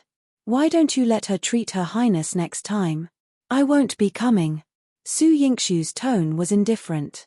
Don't. Miss Su doesn't know how to treat illnesses, so of course, you have to come. Genius Dr. Chu, don't be angry. I won't ask for Miss Su's reward. Noticing how hostile Su Yingxue was towards Su Yurou, Eunuch Qin hurriedly withdrew from the battle between the two of them. You're just a warlock. Why can't I be rewarded? Su Yurou stomped her feet in anger. If she received a reward, she could go back and show off for a long time, but this slut actually ruined her plans. If a warlock can cure Consort Xiong, can you? If you can, go ahead. Su Yingxue rolled her eyes. Su Yurou wanted to harm her. She cured the person, and Su Yurou even wanted a reward. Dream on. Genius Dr. Chu, is there anything else? Consort Xiong's concerned voice rang out. Su Yingxue happened to have something she was still unclear about, so she said, Your Highness, may I know what kind of relationship Miss Su has with you? Consort Xiong's voice carried a trace of doubt. Miss Su. Which Miss Su? Su Yurou was shocked and quickly took out a handkerchief. Chapter 34. Blocked by the Empress. Su Yurou was shocked and quickly took out a handkerchief. Your Highness, last year during the spring banquet, you dropped your handkerchief, so I picked it up for you. You praised me for having a pure heart, and you gifted the handkerchief to me. I have always been thinking about Your Highness' health. When I heard that the genius doctor's medical skills were brilliant, I immediately recommended the genius doctor to Your Highness. Su Yurou recounted the entire story and even took credit for it in a roundabout way. She thought that Consort Xiong would reward her heavily, but she did not expect Consort Xiong to say, the spring banquet. I have never dropped a handkerchief, I only threw a handkerchief that I didn't like. Puff. Ha ha ha. So you just have a thick skin, trying to stick to Her Highness. The laughter of the palace maids and eunuchs came from the hall. Su Yurou suddenly felt embarrassed, as if her face was burning. Su Yingxue mocked softly. It seems like Miss Su is good at picking up things that others throw away. Even if it's picking up the handkerchief that Her Highness threw away, it's my honor. Su Yurou was humiliated, but she still wanted to please Consort Xiong. She knew that once Consort Xiong recovered, she would definitely be the most favored in the 6 palaces. Consort Xiong did not take this flattery to heart. She did not have much of an impression of Su Yurou and simply thought that she liked the handkerchief, so she waved her hand and said, "Go and get some of my handkerchiefs and give them all to Miss Su." Su Yurou was stunned. Giving her handkerchiefs? That was it. She wasn't rewarded with gold, silver, or jewelry, and only gave her a bunch of worthless handkerchiefs. Su Yingxue saw that Su Yurou was in a daze and reminded her, "Miss Su, why aren't you quickly accepting Her Highness' handkerchiefs? This is your greatest honor." The honor that she had mentioned was like a basin of boiling water, hurting her badly. Su Yurou had to endure it so that she wouldn't lose face in Consort Xiong's palace. After leaving Yunwei Palace, she stared at Su Yingxue's back with a vicious gaze. "How dare you tease me? I won't forgive you." She immediately took a detour to the Empress Palace. When Su Yingxue walked to the palace gate, it was already dark. The palace gate was not locked yet, but it was already closed. The guard told her that she couldn't leave after the time to leave the palace. Su Yingxue frowned. Was he not letting her leave? "Divine Dr. Chu, the Empress has invited you." A eunuch's sharp voice sounded from behind her, and Su Yingxue sensed that something was wrong. Just now, Su Yurou didn't come out with her, and now the Empress had sent someone to look for her. Su Yingxue thought to herself that she had underestimated Su Yurou's courage. The Empress Fengzhou Palace was luxurious and majestic. Every part of it revealed the extraordinary status of the Empress. In the main hall, Su Yurou sat in the VIP seat. She raised her chin at Su Yingxue and proudly demonstrated her strength. Su Yingxue slowly knelt down. "Greetings, Empress." The Empress did not say anything, but she exuded an air of pressure that was not angry. There was a slight pressure in the air, indicating her displeasure. When Su Yingxue knelt until her legs were numb, the Empress spoke coldly, "A commoner actually doesn't reveal his true appearance when meeting me. You are impudent." The word impudent carried deep anger. Su Yingxue nodded slightly. "Although I am a commoner, there is no law in the Great Cheng dynasty that states that one must reveal their true appearance when meeting the Empress." Impudent. The Empress had been pampered for many years, but no one had ever dared to contradict her like this. Su Yurou smiled and quickly knelt down to console her. "Your Majesty, take care of your precious body. Don't be angry over this ungrateful martial arts warlock." Just now, she treated Consort Xiong and offended her in many aspects. She personally brewed medicine and fed her. Those who don't know better would think that she thinks that the people in the palace will harm Consort Xiong.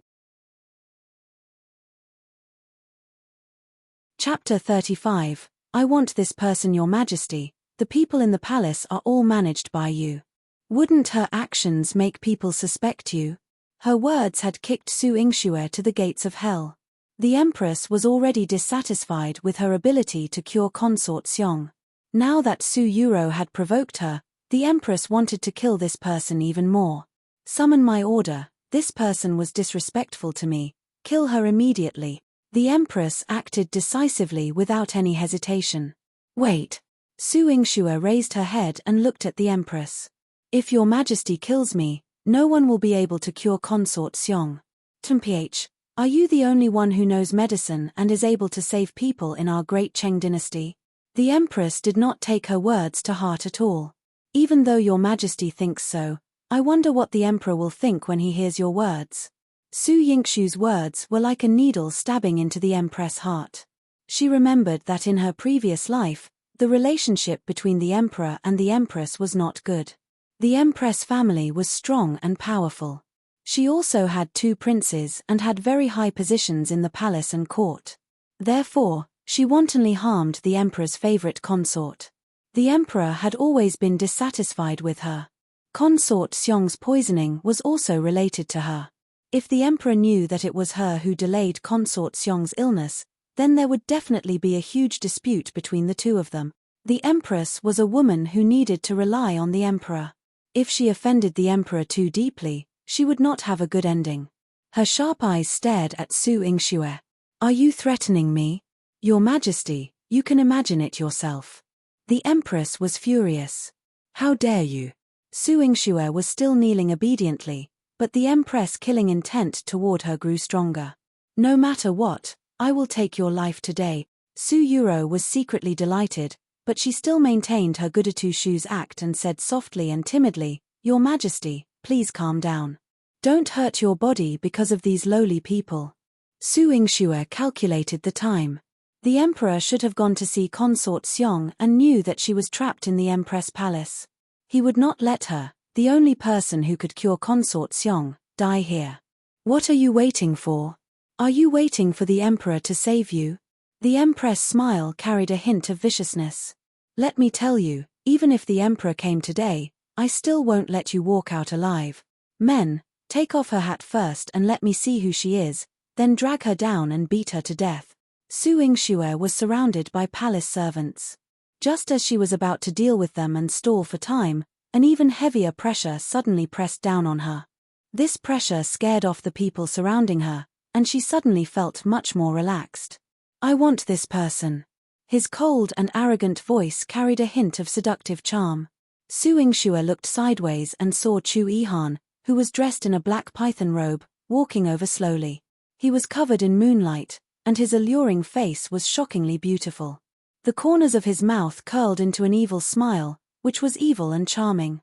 Even though there was a layer of black veil between them, he could accurately meet her eyes and show her a teasing expression. Fuck. Su Yingxue recalled what this person had done to her and could not help but curse him secretly. Yihan wasn't so serious when facing Su Yingxue, but when facing others, he was so serious that it was irresistible. The empress was still fuming. When she heard Yihan's words, she became even angrier for no reason. No. This person offended me, and I will definitely punish her. Chapter 36. Yihan, don't come over, she's my servant, I'm afraid imperial sister-in-law can't punish her. Yihan grabbed Su Yingxue's arm and lifted her up. Hiss, Su Yingxue's legs were numb from kneeling, and she was suddenly lifted up. She lost her balance and fell towards Yihan. Yihan's steel-like arms caught her firmly. Their intimate actions caught Su Yurou's eyes, and it ignited two balls of fire in her eyes. Bitch! How dare you get close to the 9th prince? She was so jealous that her teeth were about to break. Yihan was a man who many young girls in Jiangdu City dreamed of marrying. Many women would die to see him. This transvestite was hugging Yihan. How could Su Yurou tolerate this? She immediately wanted to expose her true colors to Yihan. Your Highness, the Empress treated the genius doctor with courtesy. Not only was the genius doctor ungrateful, but she also rejected the Empress' good intentions and humiliated her. That's why Her Majesty became angry. I hope that Your Highness will understand and not be angry with Her Majesty. When the Empress heard this, her expression eased up a lot. 9th brother heard that. It's not that I'm deliberately making things difficult for her, but she is just a commoner relying on her medical knowledge and looking down on me and the palace rules. As the Empress, I have no choice but to kill her to correct the palace. Yihan raised his eyebrows. Really?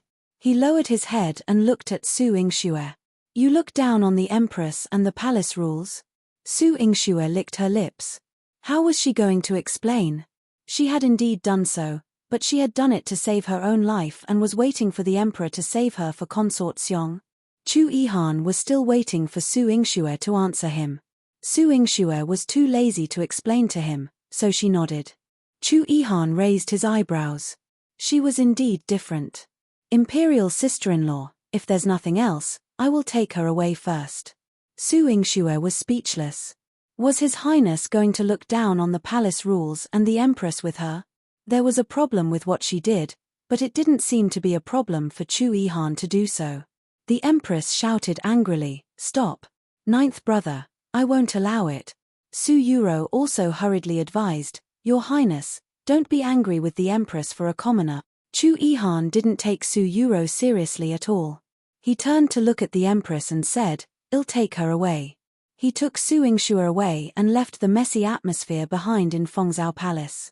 The Empress was so angry that she flipped the table. Su Yurou was even more stunned on the spot. She bit her lip, causing her pink lips to bleed. Why? What right does a lowly commoner have to gain the favor of the prince? But she couldn't. Su Yingxue was brought out of Fengzhou Palace. Seeing that she was walking slowly, Yihan deliberately slowed down his long legs. Your legs hurt. Su Yingxue nodded. Yes, I've been kneeling for too long. I will carry you. Yihan stopped and extended his arms to her. Su Yingxue retreated in horror. Your Highness. You must be joking. Letting him carry her in the palace? Su Yingxue moved quickly, not giving Yihan a chance to tease her again. Yihan looked at her panicking steps, and the corners of his mouth curled up into a dazzling arc. At the palace gate, Mochi stood guard in front of the carriage of the prince's mansion, watching his master and Su Yingxue come out one after the other. His master was like a spring breeze, but Su Yingxue was walking unsteadily as if her legs were weak. Mochi thought to himself, my master is brutal. He had already tormented Miss Su to this extent in the palace. Under Mochi's suspicious gaze, Yihan threw Su Yingxue into the carriage. Yihan, don't come over. Ah, it hurts. Chapter 37. I will protect you. Yihan placed his hand on Su Yingxue's knee and raised his eyebrows. I didn't use any strength. She shouted too early. Su Yingxue was filled with anger. Your Highness, men and women shouldn't touch each other. Don't you know this common sense? When Yihan heard this, he moved his hands gently and rubbed her knees. I know, but I won't do it. Su Yingxue was speechless. She was always speechless by this man's shamelessness. However, the gentle movements of his hands gradually made her feel less pain in her knees and her body relaxed. She had been in the palace for a whole day. Yihan massaged her knees, and she leaned against the carriage to rest. She thought about the myriad of things in her mind. Consort Xiong had been poisoned by a poison developed by her mother, and the person who had poisoned her was afraid of her. The person who had poisoned her must be related to the Empress. Her mother's cause of death was unknown, and if she found out who had poisoned Consort Xiong, she could also find clues related to her mother. Trying to help Consort Xiong. Yihan's deep and magnetic voice made Su Yingxue open her eyes. There was still a languid look in her eyes that had yet to dissipate. She was like a loving cat, very gentle and obedient. Yihan's heart skipped a beat, and he subconsciously wanted to get closer to her. Su Yingxue quickly avoided him. After keeping a distance from him, she sat up straight and answered her question, I just want to cure her. Hair. Yihan sneered. His deep and sharp eyes seemed to have seen through her thoughts. You don't believe me, do you think I will do something to you? Su Yingxue also imitated him and snorted. Why should I trust your Highness? Is there anything I can trust in your conduct? What have I done that is not worthy of your trust? I didn't help you when I sent the ginseng to the Marquise Manor. When I invited you into my manor to treat my illness, didn't that make you famous? I saved you today, but didn't I leave you safe and sound? Yihan was upright, and there was a hint of grievance in his tone. It was as if Su Yingxue had let him down. Su Yingxue originally felt that she had been taken advantage of by him and hated him righteously, but now, why did she feel that she was in the wrong? It seemed like what Yihan said was true. He had been helping her all along. Cough cough. Su Yingxue turned around and faced Yihan. She lowered her head and thanked him seriously. Thank you for your help, Your Highness. I am extremely grateful.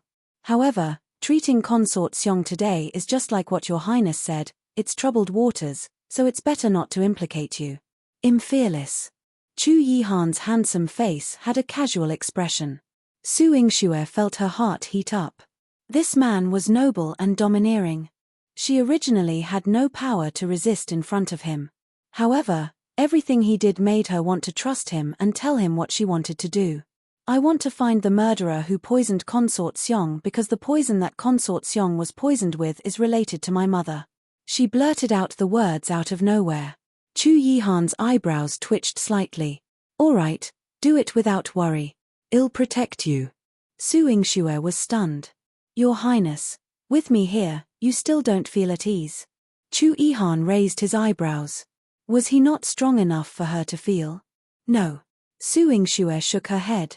He had dared to take her away from Fengzhou Palace and anger the Empress. His strength was so strong that it made people admire him. Since he dared to do this, he must not be afraid of the consequences. But why did he help her?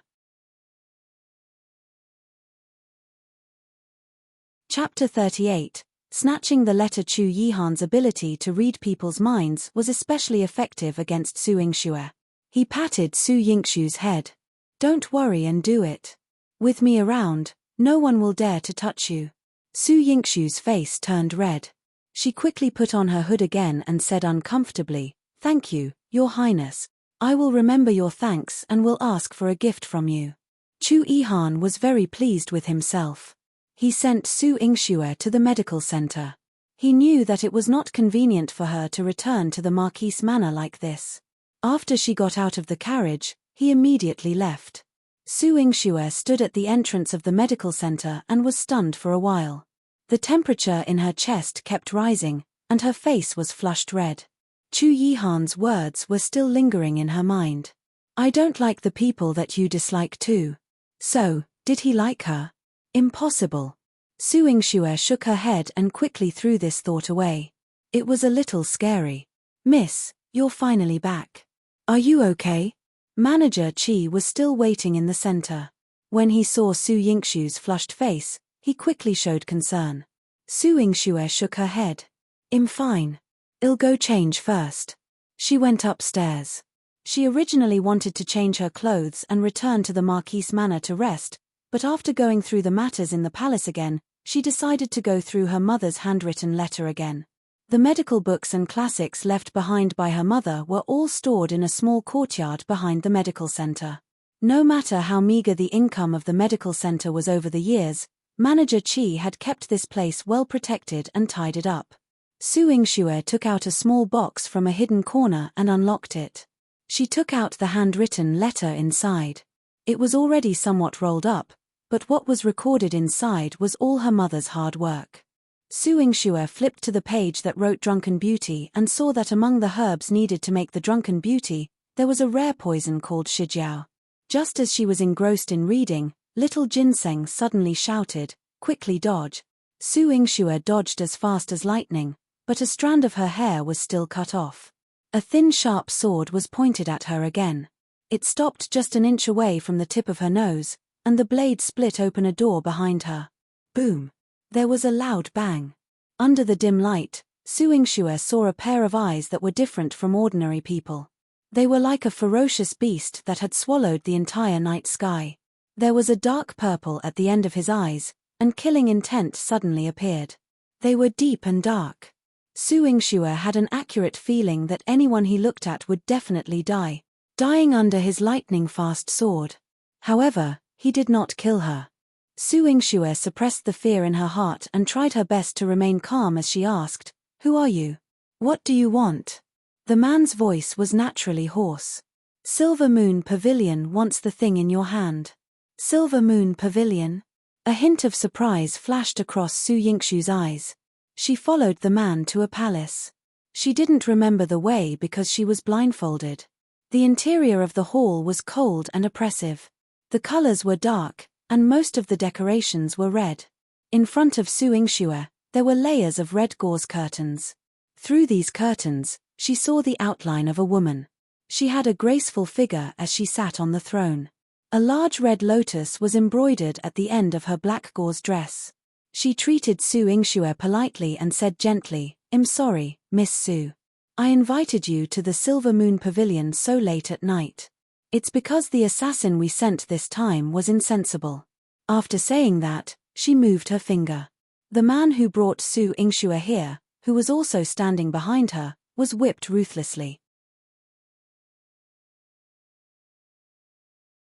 Chapter 39. Silver Moon Pavilion's number 1 assassin. Su Yingxue turned around to take a look. The man's skin was torn open and there was a deep bloody scar on his back. His flesh had been stirred up. However, He stood steadily and hugged his sword without making a sound. What a ruthless master, what a ruthless killer. Su Yingxue couldn't help but think of her previous life. Before she died, the Silver Moon Pavilion had become so powerful that even the 4 kingdoms and 9 provinces were deeply afraid of it. No one knew who founded the Silver Moon Pavilion and where its foundation was. However, the Silver Moon Pavilion was involved in all kinds of businesses in the world, including intelligence, military weapons, and everything else. They were omniscient and omnipotent. The 4 kingdoms and 9 states had once sent troops to destroy the Silver Moon Pavilion, but both sides suffered heavy losses. In the end, both sides made concessions. The 4 kingdoms and 9 states coexisted with the Silver Moon Pavilion, and the Silver Moon Pavilion did not oppose the imperial court. Now, she was brought to the Silver Moon Pavilion. The Silver Moon Pavilion wanted her mother's handwritten letter. It would be difficult for her to escape with the letter. Su Yingxue sized up the woman behind the curtain. How are you going to get my mother's letter? What are you going to do with it? Hong Lian chuckled. The Silver Moon Pavilion is a place where we do business properly. We won't take anything by force. If we want Miss Su's letter, we naturally have to pay the same price. As for its use, this is not within the scope of our transaction, so it is inconvenient to let you know. Su Yingxue narrowed her eyes slightly. The rules in Silver Moon Pavilion are indeed strict. Hong Lian's red lips curled up slightly. Of course. For example, the number 1 assassin of the Silver Moon Pavilion. He already has an extraordinary status in the Silver Moon Pavilion. However, if he doesn't do his job properly, he will still be punished. Su Yingxue turned back to look at the man. When he attacked, he was as fast as lightning. At other times, he stood at the side like an invisible person. Even his breathing could not be heard.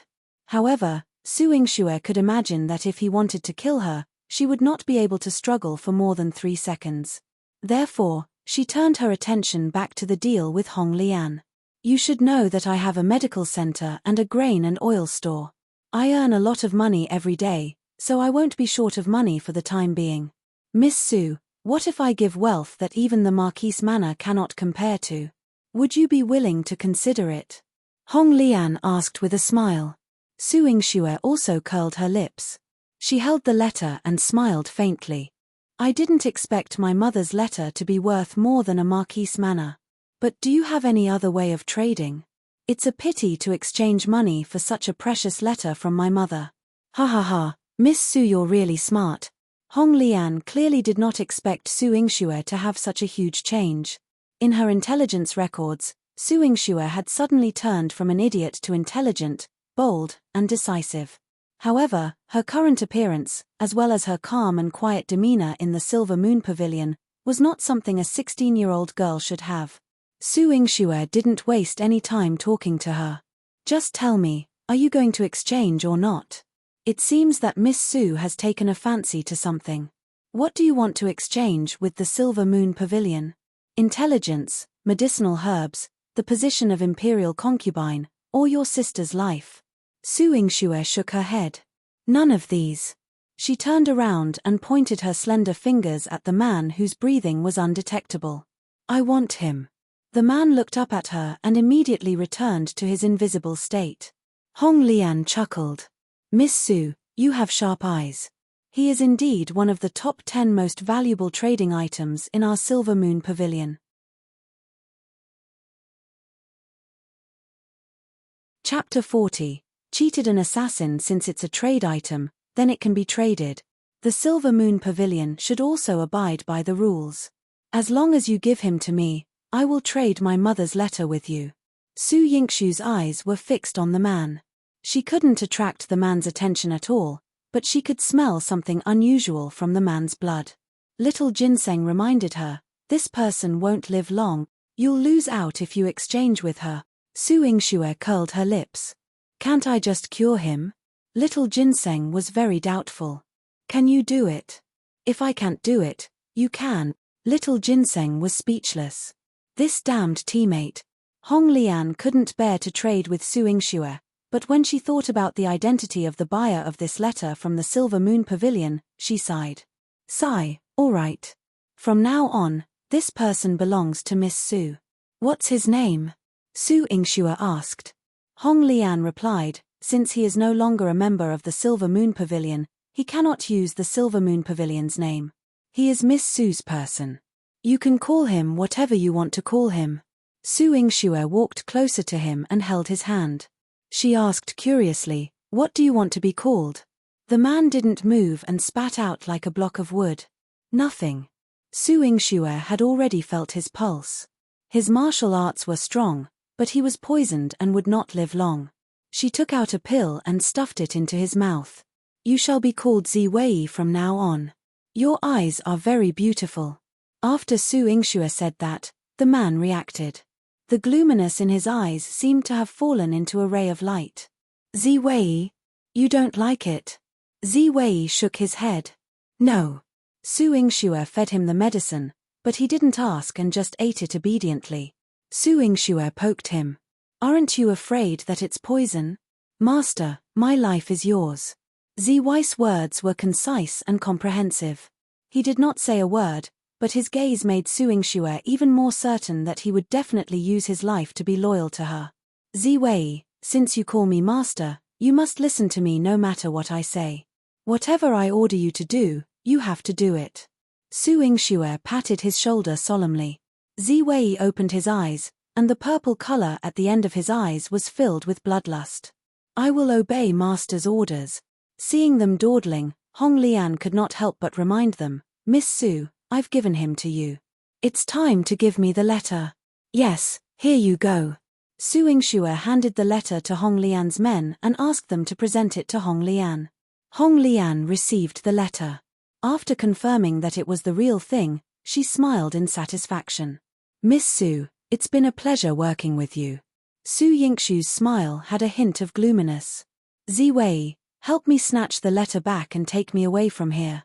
Ziwei replied, yes, master. He did not hesitate at all. He moved as fast as lightning and snatched the letter from Hong Lian's hand. He quickly returned to Su Yingxue's side and hugged her waist, bringing her out of the Silver Moon Pavilion. Hong Lian reacted and gritted her teeth in anger. Su Yingxue, how dare you trick the Silver Moon Pavilion? She took her assassin and even snatched the letter. Ziwei brought Su Yingxue back to the Marquise Manor. Su Yingxue patted his shoulder and encouraged him. Beautifully done, Ziwei. Ziwei ignored her praise. I will obey master's orders. Are you like this in the Silver Moon Pavilion? Su Yingxue touched her chin and pondered. Ziwei nodded. Yes. All right, then you'll be responsible for protecting me in the future. There was a slight change in Ziwei's eyes. He had never seen anyone who dared to go against the Silver Moon Pavilion alone. Chapter 41. Cure him, protect her for a long time, especially today. She played a cruel trick on the Silver Moon Pavilion. Wasn't she afraid? Don't look at me like that. Of course, I'm afraid of the Silver Moon Pavilion, but didn't I bring you here? Now you belong to me. According to the rules of the Silver Moon Pavilion, you're mine forever. Su Yingxue blinked her beautiful eyes. Ziwei's face remained expressionless. Since you're mine, I must cure you. Rest in your room for 2 hours, and I'll prepare the medicine for you, Su Yingxue replied crisply. Why do I need medicine? Ziwei was confused. You're severely poisoned and don't have much time left. I want to cure you, Su Yingxue answered clearly. No need to make an effort. A trace of darkness crossed Ziwei's eyes. Death is easier than living. No. You belong to me, and you have great use for me. I can't let you die too soon. Behave, go rest over there, and I'll call you when the medicine is ready. Su Yingxue patted his shoulder and then turned around, disappearing behind the screen. Ziwei couldn't see her anymore, but his hearing was excellent. He could hear her rummaging and preparing the medicine, stirring a strange feeling within him. Su Yingxue came out with the medicine. Ziwei had been sitting by the table, but the moment he heard her faint footsteps, he opened his eyes, and a murderous intent filled the air. Su Yingxue handed him the medicine. Drinking it will alleviate your pain. Ziwei took the medicine and drank it all in one go without any hesitation or doubt. Su Yingxue couldn't help but laugh. Aren't you afraid that I might have given you poisoned medicine? I'm not afraid. Is that all you can say? Yes. Su Yingxue sighed inwardly. Just as she expected, he wouldn't say more than a word. Before going to sleep, she instructed, you can rest in my courtyard for the next few days. You can choose any room you like. Ziwei didn't nod. With him guarding her, Su Yingxue could sleep peacefully, even if she was worried about the Silver Moon Pavilion's retaliation. After all, this person's martial arts were truly unmatched. In the future, if he wasn't taken away by her, he would be sent to kill the Emperor of Dongju and bring back his head. Although Su Yingxue didn't know who had given the order, her memories from her previous life were enough to let her know that this person could protect her. With Ziwei's protection, the Silver Moon Pavilion had sent 3 groups of assassins, all of whom failed and returned empty-handed. Hong Lian was trembling with anger at the Silver Moon Pavilion. She even harbored thoughts of killing Su Yingxue herself. However, she suddenly received an invitation from Chu Yihan. The 9th Prince's mansion. Chu Yihan's table, which was previously covered with memorials and military books, now held a few miscellaneous books. Although they were called miscellaneous books, Chu Yihan still read them earnestly. Mochi stood by Chu Yihan's side and occasionally glanced at him. When he noticed Chu Yihan's confusion, Mochi said, Master, please put that aside for now. Hong Lian will arrive soon. You can ask her. Chu Yihan furrowed his brows impatiently. Go and fetch her. Mochi sighed and quickly made his way to the Silver Moon Pavilion. Fortunately, he encountered Hong Lian on the way. Hong Lian's brows were tightly furrowed. Your Highness summoned me. What urgent matter requires my presence? Mochi noticed her anxiety and playfully teased her. Of course, it's a matter of great importance. Otherwise, would Your Highness be so anxious to find you? Hong Lian became even more nervous upon hearing this. She hurriedly arrived at the prince's mansion and entered Chu Yihan's study. She respectfully cupped her hands, a hint of urgency in her gesture. Your Highness, I apologize for the delay because I have something to handle at the Silver Moon Pavilion. I hope you won't be displeased. Chu Yihan was reading something he didn't understand. He handed the book to Hong Lian and said, I don't understand what this book is about. Please explain it to me. Chapter 42. Who is Chu Yihan going to marry? Hong Lian thought it was some kind of extraordinary puzzle, but when she looked at it, the contents of the book surprised her. She flipped through the cover, and it boldly read, 100 Ways to Coax Women. Your Highness, Hong Lian felt shocked and disbelieving, almost thinking she hadn't woken up properly. On page 42, it says that when a woman has her monthly cycle, you shouldn't get close to her or argue with her. Instead, you must be gentle and soothe her. Why is that? Chu Yihan's well-defined hand rhythmically tapped on the table, and his eyes showed a genuine thirst for knowledge. Hong Lian's emotions were complex. She turned to look at Mochi, who also wore a puzzled expression. Yeah, why can't you argue and coax a woman during her monthly cycle? What's the monthly cycle?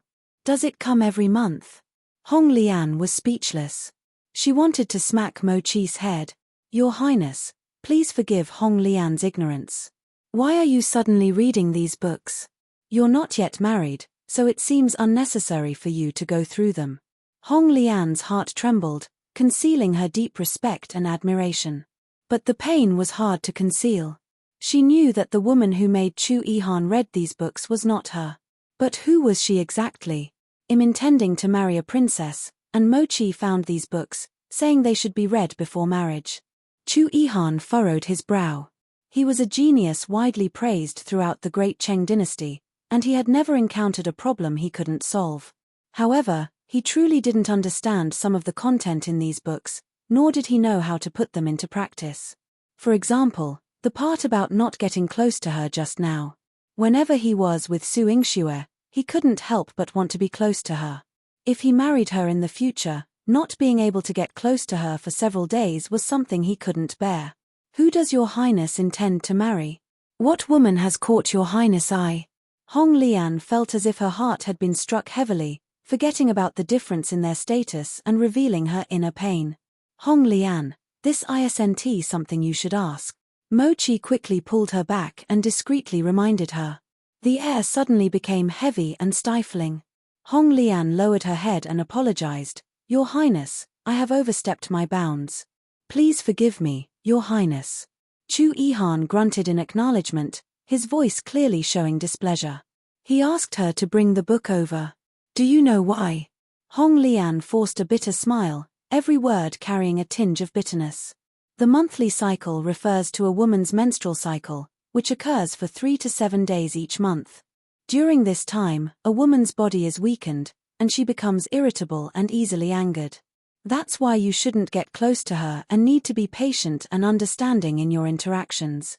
When she has her menstrual cycle, what can I do for her? Chu Yihan's eyes, filled with seriousness, felt like another stab in Hong Lian's heart. Hong Lian clenched her lips and looked down. Keep her warm, prevent her from being exposed to cold, and provide warmth to her abdomen to alleviate the pain. Does it cause her a lot of pain? Chu Yihan suddenly stood up, radiating a menacing aura. Observing the seriousness in his eyes, Hong Lian knew just how much he cared about that woman. But he was Chu Yihan, God's favored one, the noblest 9th prince in the entire world. What kind of woman could captivate him to such an extent, stirring his soul and filling his dreams? Hong Lian remained silent for a while, and Mochi nudged her with his elbow. Your Highness is asking you a question. What's wrong with you today? Did you become foolish at the Silver Moon Pavilion? Suppressing the pain in her heart, Hong Lian nodded. Yes. It causes a lot of pain. Sorry for the inconvenience. Thank you very much.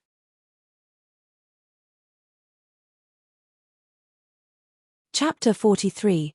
Purple Tail's character Chu Yihan tightened his grip on the book. He felt uneasy at the thought of her enduring such intense pain for a few days every month while he could do so little for her. Hong Lian walked out of Chu Yihan's study room in a daze. Mochi kindly accompanied her, saying, Hey, what's wrong with you? Are you tired from working at the Silver Moon Pavilion? Hong Lian shook her head. Not tired. Do you know who the woman Your Highness is interested in? Mochi chuckled. You know Your Highness' temperament. How could I possibly tell you about that? Why can't you tell me? Tell me. Hong Lian grabbed Mochi's collar, her emotions rising. Her enchanting eyes turned slightly red, making her even more alluring. At least in Mochi's eyes, she was beautiful. However, as Chu Yihan's trusted confidant, he looked helplessly at Hong Lian. You also serve a master. Would you dare to tell me about your master? After hearing this, Hong Lian took a deep breath and let go of Mochi. Her voice carried a thick sense of disappointment. One overstepped my bounds. As Mochi looked at the blooming lotus flower on her red dress, a trace of regret appeared on his face. You overstepped your bounds, and so did one. From the moment he laid eyes on this woman, he had overstepped his bounds. Yingxue had been nursing Ziwei in the Marquise Manor for a few days, and his complexion had improved significantly since their first meeting. One could tell that despite his cold and expressionless face, there were remarkable features. If he were dressed up and placed among the young masters of wealthy families, he would stand out. Yihan thought he was handsome. Yingxue instructed her to bring the medicine to Ziwei. With a cheerful smile, she approached him. Ziwei, the medicine Miss asked me to bring. Drink it while it's still hot. Ziwei held his sword, his face cold, and treated her as if she were invisible, completely ignoring her. Yihan pouted with sadness and said, Miss asked me to bring this to you. Miss said you were poisoned and must be detoxified. She moved forward again, almost reaching Ziwei's presence when suddenly a gust of wind flashed by. Ah! Yihan screamed. Yingxue pulled her back just in time, saving her from being killed by Ziwei's sword. Yihan, still shaken by the scare, glared at Ziwei. How could you be like this? Miss kindly brewed the medicine for you, one kindly brought it to you, and you still want to kill me. Look, the medicine has spilled. Yihan gazed at the broken bowl, feeling sorry not only for the spilled medicine but also for Yingxue's efforts. Ziwei remained expressionless, his eyes icy. You're not her. I am not Miss, but am Mismade. Why would I harm you? Yihan felt that she wasn't trusted and stomped her foot in sadness. Yes, Ziwei coldly deepened her distress without any mercy. Yihan puffed up her little face, her eyes filled with grievances. Su Yingxue gently rubbed her face and comforted her. That's just his personality. We still have more medicine. Pour another bowl. Yes, miss. As soon as Su Yingxue gave the order, Yihan immediately went to get another bowl of medicine. However, she didn't dare to get close to Ziwei anymore. After handing the medicine to Su Yingxue, she quickly left. In the room, there were only Su Yingxue and Ziwei. Su Yingxue placed the medicine in his hand. Drink it. Ziwei downed the whole bowl, leaving no trace behind. It was completely different from when Yihan had brought him the medicine. He showed no sign of guarding against Su Yingxue. Su Yingxue found it amusing. You're afraid that Yihan will harm you, but you're not afraid that he'll harm you. Sorry for the inconvenience. Thank you very much.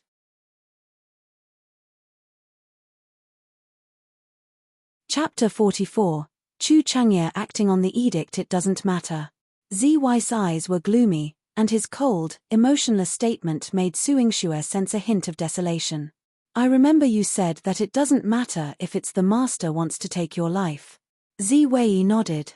So you were poisoned because of the Silver Moon Pavilion's control over you, she asked. No, after completing the task, seeking revenge. The Silver Moon Pavilion didn't help you detoxify the poison inflicted on you. Su Yingxue remembered that Hong Lian had mentioned that Ziwei was one of the top 10 valuable individuals in the Silver Moon Pavilion. Object, unnecessary. Ziwei's tone remained icy, without the slightest change. Su Yingxue's expression briefly showed a tinge of sadness upon hearing his words. In her previous life, wasn't she also treated as an object? In the eyes of the people she cared about, she only had utility value. Once that value was exhausted, she would be disposed of. Ziwei was no different. To the Silver Moon Pavilion, he was merely an object, a sharp weapon. They didn't care whether he was poisoned or when he died. What mattered to them was how much he could accomplish for the Silver Moon Pavilion, and how many lives he could take. He had never lived for himself. Su Yingxue's eyes momentarily dimmed, then suddenly became bright, like a beam of strong light emerging from the abyss. She said, as long as you protect me well, one will also protect you. I will detoxify you and let you live a normal life. Having experienced death once, it had made her much more open-minded. All living beings were equal, each living their own lives. However, Ziwei seemed indifferent and replied coldly, not necessary.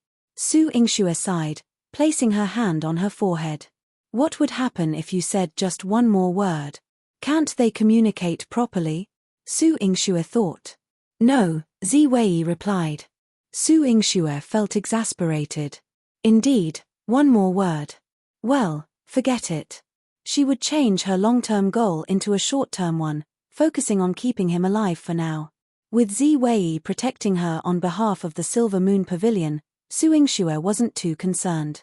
However, since she had promised to cure Consort Xiong, she anticipated a constant stream of troubles within the palace.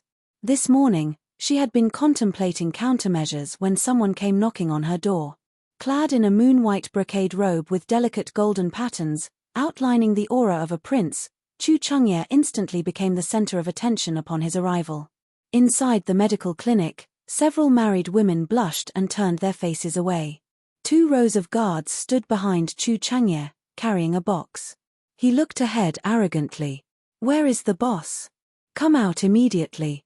Manager Qi glanced at Su Yingxue, who was busy tending to the medicine cabinet, and approached Chengye politely. May I ask, is this young master here for a consultation or to purchase medicine? I am the 7th prince of the current dynasty. Summon your boss to meet me, Chengye declared. Chengye possessed a captivating appearance, and since childhood, countless individuals had sought to please him. He exuded a sense of superiority, expecting to be revered wherever he went. Yet, he was oblivious to the fact that he had stepped into Su Yingxue's domain. Manager Qi chuckled. Young master, our boss doesn't readily meet with people. If there's nothing urgent, how dare you defy your highness? You seek death. Chu Chengye's chief guard unsheathed his sword, attempting to intimidate Manager Qi. However, his blade was promptly pushed back by a powerful force. Su Yingxue even gave him 2 slaps. The guard was caught off guard and was about to retaliate when Chu Chengye glared at him. "Stand down." He looked at Su Yingxue unhappily. "What are you doing here? I advise you to mind your own business." A few days ago, she had embarrassed him in front of the 9th Imperial uncle. He had yet to settle that score with her. She had better not provoke his anger today. Su Yingxue smiled and said, "7th Prince, did you come to advise me to mind my own business? Sorry for the inconvenience." "Thank you very much."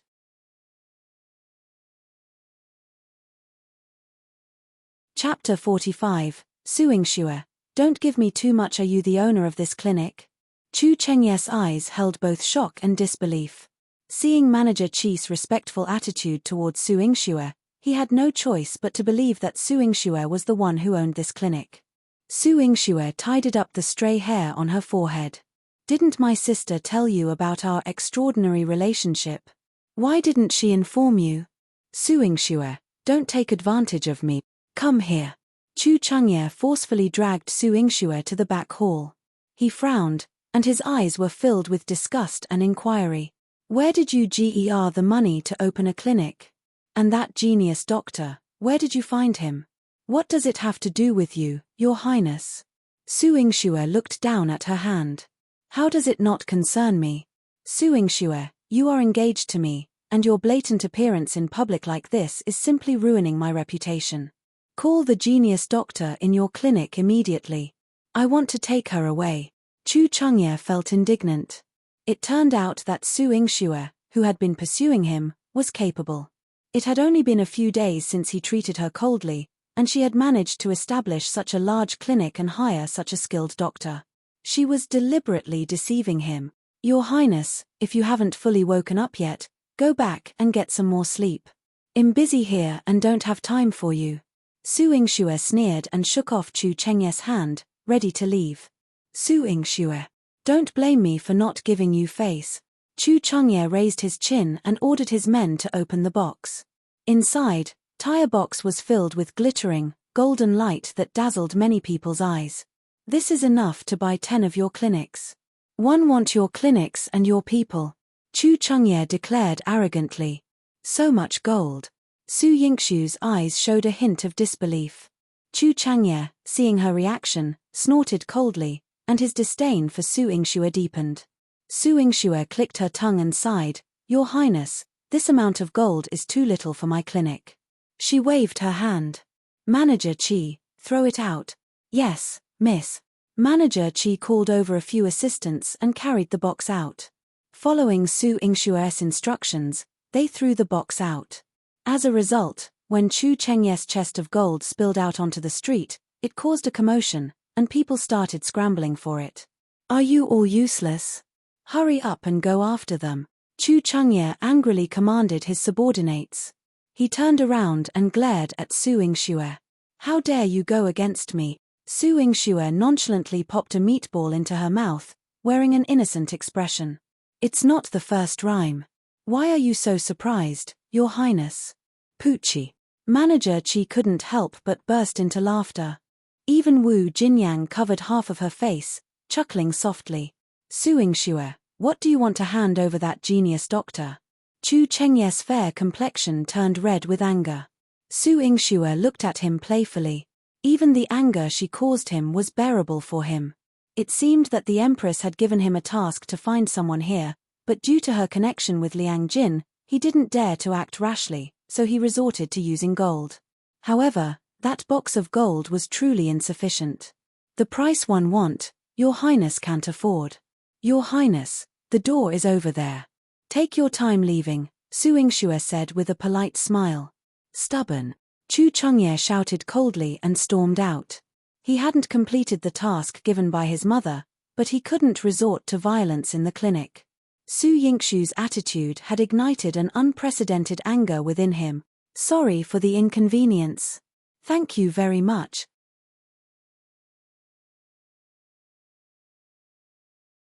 Chapter 46, Grandpa asked her to save Su Yurou. When did the woman who always acted subservient to him and only had eyes for him no longer have room for him in her shining eyes? Chengye stood outside the door for a moment, watching Su Yingxue in her vibrant red dress, looking sleek and confident. Her stunning face could captivate anyone. When had she started to overlook his existence, causing him to feel anxious? Su Yingxue stood by the medicine cabinet, observing Wu Jinyang. She noticed that she was not only attentive and intelligent but also extremely sensitive to the scent of medicine, with a keen ability to identify different herbs and fragrances, particularly those favored by women. Wu Jinyang continued working, flashing Su Yingxue a smile. "Do you find me more interesting than the seventh prince?" Su Yingxue raised an eyebrow. "Naturally. It's far more interesting for me to look at my future sister-in-law than at someone unrelated." This comment made Wu Jinyang blush, and she playfully scolded Su Yingxue. "Seventh prince no longer interests you?" Su Yingxue nodded in agreement. Wu Jinyang chuckled. "Then who is interesting?" Yihan. That answer immediately came to Su Yingxue's mind. She didn't voice it aloud, but Wu Jinyang could still sense something from her eyes. He smiled with hidden meaning and didn't press further. Su Yingxue rubbed her temple, her thoughts drifting to Yihan once again. In recent days, he had unknowingly occupied her mind. He promised to protect her, and he said that if she disliked someone, he would dislike them too. Thinking about it made her heart itch as if something was stirring inside. When Su Yingxue sent Chengye away during the day, she already knew that she wouldn't find peace once she returned home. However, when she saw Su Dingheng blocking her courtyard's entrance, she took the initiative to speak. "Father, if you want to meddle in the affairs of my clinic or the genius doctor, I suggest you keep your opinions to yourself and go rest early." After all, he had recently coughed up blood because of her. If it happened again, it would waste her medicine. Several strands of white hair adorned Su Dingheng's head, and his complexion was not in good shape. Even his reproachful tone was much weaker. "You still dare to say that? If it weren't for that genius doctor in your clinic, Rua wouldn't be trapped in the palace right now." A flicker of surprise crossed Su Yingxue's eyes. "Really?" Su Dingheng nodded with bitterness. "It has been several days, and I haven't seen her even when I went to the palace. I have no news about her. If it weren't for that genius doctor entering the palace to find her, Rao's return would be uncertain." "Oh," Su Yingxue replied indifferently, pinching the space between her eyebrows. "Father, I'm tired. I will rest first." "Su Yingxue, do you have no conscience? She is your biological sister. How can you watch her suffer in the palace without knowing her fate and not save her?" Su Dingheng's eyes turned red as he scolded her as if Su Yingxue had committed an unforgivable offense. Su Yingxue wanted to innocently tell him that Su Yurou had brought this upon herself. However, considering her father's mindset, which had deviated from the great Cheng dynasty, she spoke solemnly. "Su Yurou deserved it. She tried to use the Empress to eliminate those close to me. If I haven't lost my mind, I would never trade my reputation for her release. Father, wash up and get some rest." "Stop. You unfilial daughter. My words may no longer affect you, but don't you even listen to your grandfather?"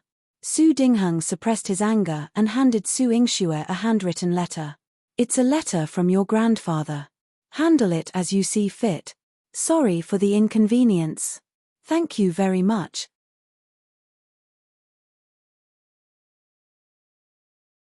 Chapter 47. Yihan, a liar. Su Dingheng left in anger. Su Yingxue opened the letter and found that it was indeed written by her grandfather. He had heard about Su Yurou and instructed her to send the genius doctor to rescue her.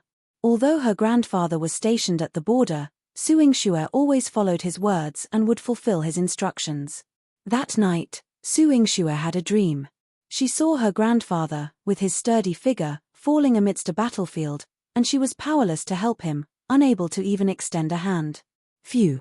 Su Yingxue abruptly sat up, her palms sweaty and dampening the bedding. Opposite her, Ziwei, who had been sleeping the entire night, opened his eyes. He had slept while sitting across from Su Yingxue, and Su Yingxue could see him as soon as she opened her eyes. Ziwei remained silent, but there was a hint of a dark and bloodthirsty glint in his purple-tailed eyes. Nevertheless, Su Yingxue strangely felt at ease. It was just a dream. Her grandfather was fine for now. She had to follow his orders and rescue Su Yurou as he instructed. However, entering the palace required caution. Su Yingxue had sent Yihan ahead to the 9th prince's mansion to relay a message and see if she could meet Yihan. Yihan had gone fearfully but returned joyfully. She hopped near Su Yingxue's ear, her eyes shining with excitement. Your Highness said that the genius doctor should go to him tomorrow, and he will personally bring her into the palace. Your Highness reassures you not to worry.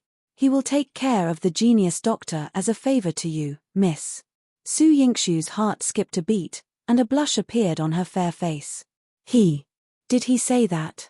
Yes, miss, your Highness is truly good to you. One never expected to enter the prince's mansion so easily in this lifetime and meet your Highness. It's all because your Highness cares about you. Jillian's eyes sparkled with excitement. The genius doctor and your Highness have a purely professional relationship as a doctor and patient. I have no connection to your Highness, Su Yingxue said seriously, staring at Yihan. Yihan quickly composed herself and nodded. Yes, Miss One spoke out of turn. But she couldn't help but sense that Miss was exceptionally happy today. Was her thinking lacking? The next day, Su Yingxue changed into casual attire and donned a black veil hat before heading to the 9th prince's mansion. She didn't know why she listened so much to Yihan, but she felt especially at ease when she was near him. Indeed, even if she broke into the palace alone, with Ziwei by her side, she had no fear of not being able to leave. She smoothly entered the prince's mansion, but in Yihan's courtyard, she encountered Hong Lian. Hong Lian was enchanting and alluring, exuding a captivating charm. Her eyes flickered seductively as she spoke. Who are you? What business do you have with your Highness? Her tone resembled that of a mistress, causing a heavy feeling in Su Yingxue's heart. Su Yingxue maintained a calm voice. It's none of your concern. I'm here to see your Highness. Your Highness. Hong Lian was perceptive and sensed that this woman showed no fear or hesitation toward Yihan. She remained composed. However, apart from her, who was able to freely enter and leave the prince's mansion? Could it be that she was Yihan's beloved? Hong Lian quickly changed her attitude. I have not yet attended to your Highness in the morning. Would the young lady please wait for a moment? The words attended to pierced Su Yingxue's heart like sharp thorns. She bit her lip. There's no need. She hurriedly left the prince's mansion and boarded the carriage, but an indignant feeling lingered in her chest, unable to dissipate. Yihan. He had someone to attend to him, so why bother stirring trouble with her? Protect her. Liar. Su Yingxue traveled alone to the palace, unaware that Ziwei had entered her carriage. Sorry for the inconvenience. Thank you very much.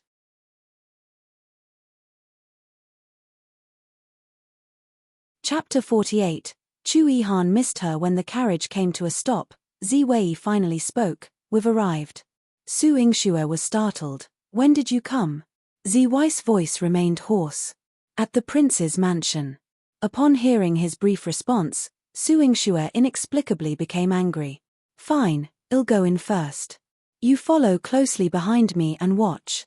If something goes wrong, take me away. Ziwei nodded. All right.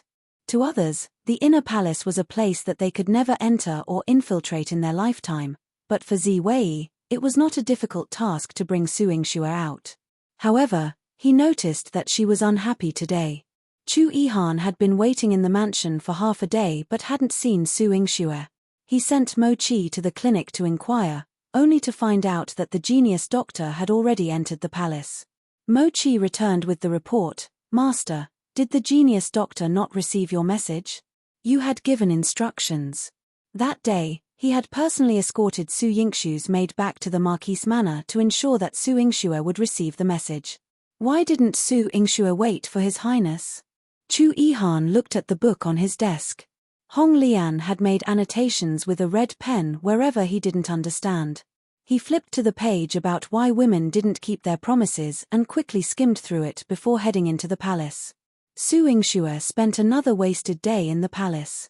The Empress had kept her waiting from noon until sunset, without granting her an audience or providing any news about Su Yurou. Su Yingxue didn't want the previous incident of closing the palace door to happen again.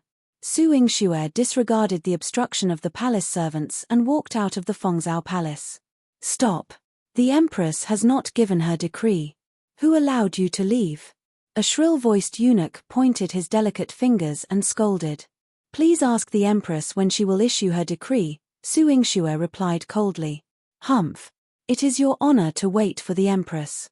How dare you question your majesty? Don't court death and wait obediently. The eunuch walked into the palace hall, swaying his buttocks and pointing his fingers. However, Su Yingxue sensed something was amiss. If she didn't leave now, she would once again become a prisoner in the palace. Men, capture this assassin who tried to assassinate the Empress. When the imperial guards shouted, Su Yingxue secretly gritted her teeth. As expected, Ziwei appeared just in time and led her on a frantic run throughout the palace, closely pursued by the imperial guards. Su Yingxue was worried. Can we escape? Do you know the layout of the palace? Ziwei answered one by one, we can. I don't know. Su Yingxue felt a sense of helplessness at his reply. It's not convenient for you to carry me. Why don't you leave me behind and go survey the palace layout, then come back to take me out? All right. Ziwei gently set her down and hid her behind a rockery, instructing her, wait for me. His swift speed allowed him to elude the imperial guards easily. Anyone who managed to catch up and engage him in combat met a swift demise. Su Yingxue wasn't worried about his safety, but it turned out that she was in trouble. She had been spotted by the imperial guards. Run, jump into the lake, little Ginseng nervously shouted in her mind. Su Yingxue looked at the deep pool of water. I don't know how to swim. Besides, where does this lake lead to? If I say you can, then you can. Hurry, they're getting closer. Little Ginseng snapped its fingers, and Su Yingxue plunged into the water with a thud. When she thought she would struggle in the water, she found herself breathing smoothly. There was no water entering her mouth or nose. She tried moving her arms and legs, and indeed, she was swimming in the water. When have one ever lied to you? Swim over quickly. There's nobody in that palace. Little Ginseng proudly directed her. Sorry for the inconvenience. Thank you very much.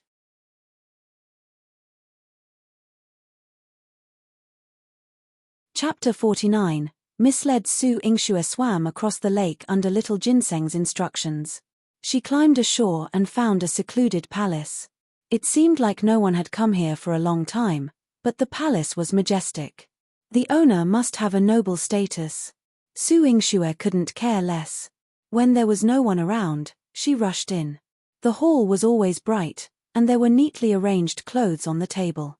Su Yingxue didn't even look at them before taking them and changing into them. She did not drown in the lake, but the temperature of the lake in the middle of the night was enough to freeze a person to death. Su Yingxue clumsily changed into the new clothes before she remembered to ask Little Ginseng, "Did you smell any medicinal aroma here?" Little Ginseng remained silent, seemingly asleep. Su Yingxue shook her head, frustrated with the uncooperative little creature. She took off her black veil and a bamboo hat. At this moment, her beautiful little face was exposed to the air. With the help of the bright lights, she looked even more beautiful and alluring. Yihan walked out from behind the screen and did not restrain his aura. Su Yingxue turned around and was stunned. Yihan thought she was going to ask why he was here, so he replied, "This is my palace." Su Yingxue's face turned as red as a ripe shrimp. She covered her eyes and angrily exclaimed, "Why aren't you wearing any clothes?" Fuck. His chest muscles were full, his figure was smooth, and his perfect figure was hidden under his pants. There was even a bulge there, making her fantasize.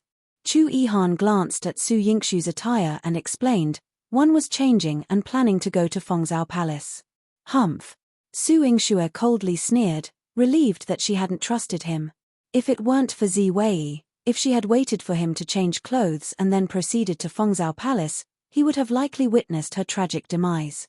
"You're wearing my clothes," Yihan sighed helplessly. What? Su Yingxue was dumbfounded, looking down at her attire. The white undergarments had grown considerably, and the purple-gold robe resembled a ceremonial gown. "You didn't wait for me." One entered the palace in casual clothes, intending to change into ceremonial attire before heading to Fengzhou Palace. "This way, it will appear that my intentions are directed towards you, not the Empress," Chu Yihan explained patiently. However, he kept a close eye on Su Yingxue's expression. Despite her surprise, her face remained unchanged, and she even seemed inclined to return the clothes to him. Seeing the clothes she had just taken off, Su Yingxue's face turned cold. "Let me borrow your clothes for a while. I'll return them to you once mine are dry." Her expression remained icy, and Chu Yihan recalled the annotations in the book. Without further ado, he picked her up and placed her on the bed. Su Yingxue gazed at the man in such proximity, feeling an overwhelming disgust in her heart. She vehemently resisted, shouting, "Chu Yihan, let go of me." Chu Yihan stared at her with hesitation in his eyes. The disgust in her eyes was very real, but the content of the book was to be close to her at this time. The closer, the better. Was it wrong? But he couldn't ponder over it now. Her rosy lips were as tempting as ripe cherries. "Chu Yihan, can't you hear me? Let go of me." In an unexpected move, Chu Yihan kissed her, leaving Su Yingxue momentarily blank. Never before had she been so intimately close to a man in both her past and present lives. Chu Yihan was taking advantage of her. She frantically pounded on him, trying to prevent any further intimate actions. Feeling a slight pain, Chu Yihan abruptly smelled blood. He released Su Yingxue, but her hands continued to resist him, resembling sharp claws. "Sorry for the inconvenience." "Thank you very much."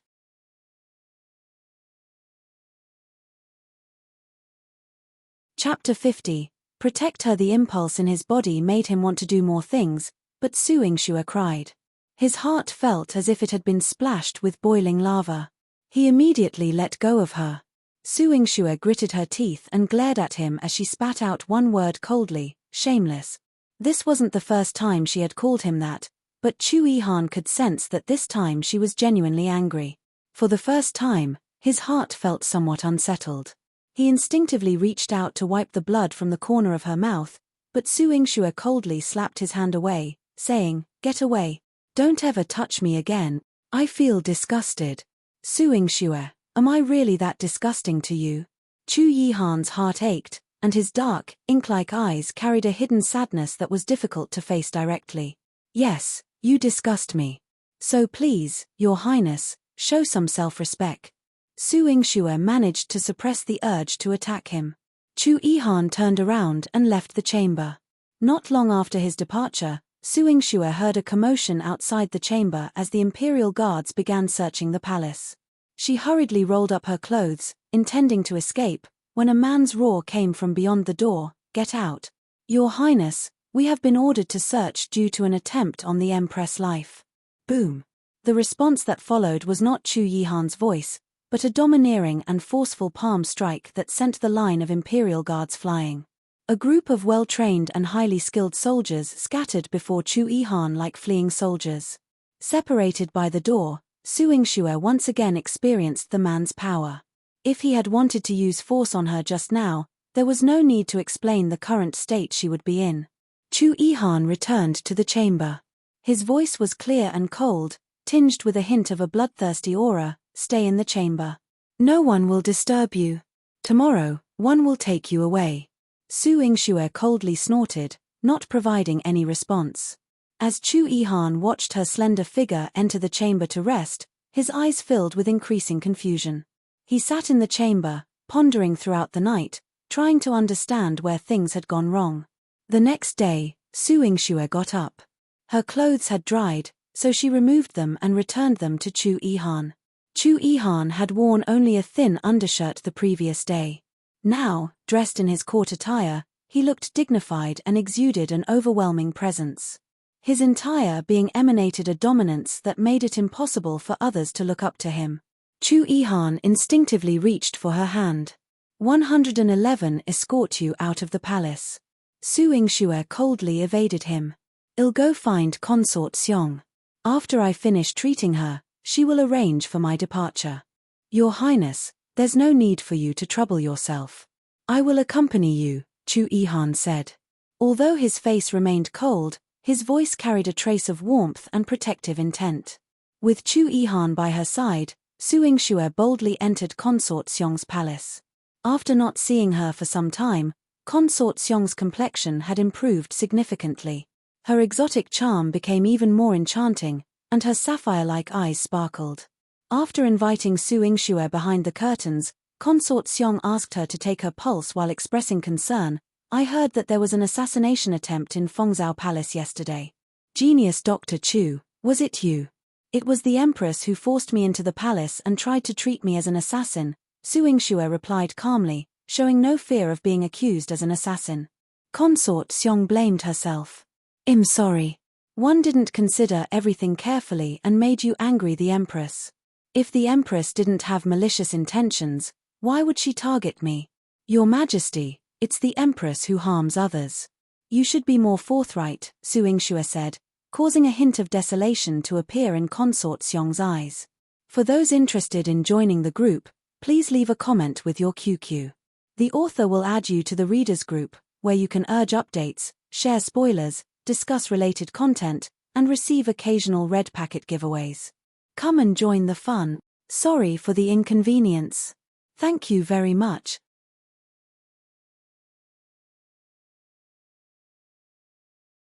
Chapter 51.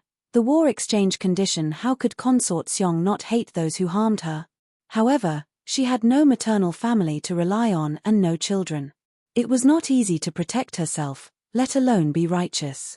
Genius Dr. Chu, how much longer until one can fully recover? Consort Xiong's eyes carried a hint of urgency. She had been suffering from illness for many years, and her resilience had long been worn down. She believed that every day she lived was a gift. But now, she no longer wished to continue in such desolation. Yingxue took out the new medicine prepared for her in the Medicine King Valley. These pills fortify the foundation and cultivate vitality. They must be taken together with the detoxifying medicine. Your Majesty, please don't be anxious. Within a month, I will ensure that Your Majesty makes a full recovery. 1 month. A flicker of hope ignited in Consort Xiong's eyes, along with deep-seated resentment. After enduring years of torment, she could not let it end like this. However, when facing Yingxue, she still felt somewhat guilty. Genius Dr. Chu, there is not much one can do for you at the moment. But later, I can have someone escort you out of the palace to ensure your safety. Your Majesty, please don't trouble yourself for me. Right now, all I need is for Your Majesty to take care of your health. Yingxue focused on preparing the medicine, causing Consort Xiong to become curious. You were involuntarily entangled in the harem's disputes because of me. You nearly lost your life yesterday, and yet you are still willing to save me. Genius Dr. Chu, can you tell me what condition you asked of me? Consort Xiong, who had no one to rely on, was not a fool. She couldn't believe that Yingxue had no ulterior motives. They were strangers, so why would Yingxue risk her life to cure her? Yingxue had no intention of concealing it. The poison in Your Majesty's body was developed by my relative. The cause of her death is unknown, so I am determined to find out who poisoned Your Majesty and where she obtained the poison. So it's like this. Consort Xiong was surprised but also felt somewhat relieved. She held Yingxue's hand and made a solemn promise. As long as you cure me, you will be my lifesaver. One will do everything in my power to assist you. You must believe me. I swear on my identity as the Princess of the Western Regions. All right, I trust Your Majesty. Yingxue and Consort Xiong high-fived, solidifying their alliance. Yingxue then administered another acupuncture treatment for Consort Xiong. Consort Xiong personally escorted her out of the palace. Originally, she intended to take Yingxue to meet the emperor and then send her out of the palace. However, she spotted someone standing outside the palace. Ninth Prince. Consort Xiong's eyes were filled with astonishment. Xiongling immediately reminded her, Your Majesty, Genius Dr. Chu was personally sent by the Ninth Prince. I see. No wonder one wanted to bring you to see the emperor, but you showed no emotional response. Consort Xiong covered her mouth and smiled. She still remembered Chu Yihan's appearance when she first saw him many years ago. He was a young man full of grace, handsome, and with an extraordinary demeanor. Seeing him again now, he exuded even more dominance and fierceness, arousing admiration. His gaze shifted elsewhere, cold and unruly. But when it fell upon Su Yingxue, it unconsciously softened. Consort Xiong immediately pushed Su Yingxue towards Chu Yihan. Till trouble the ninth prince to escort Genius Dr. Chu out of the palace. Genius Dr. Chu? Chu Yihan raised an eyebrow slightly and squeezed Su Yingxue's hand. So you're called Genius Dr. Chu. Su Yingxue bit her lip and kicked Chu Yihan's foot in frustration before taking the lead and walking out. Consort Xiong watched them leave with a hint of envy in her eyes. No wonder Genius Dr. Chu was able to cure me and freely enter and leave the palace. It turns out he has someone to protect him. Your Majesty, you also have someone to protect you. The Emperor is protecting you. Xiong Ling reassured her. Announcement. We are moving box novel. To Bro Novel. Please bookmark our new site. Sorry for the inconvenience. Thank you very much. You're tuning in to the Dreamy Chapters YouTube channel. We're so grateful for your support, and don't forget to subscribe to join us on this incredible journey through captivating stories. Your generosity through donations truly makes a world of difference, as it's the primary source of revenue that allows me to expand and enhance this channel for you. Thank you from the bottom of my heart for being a part of this adventure.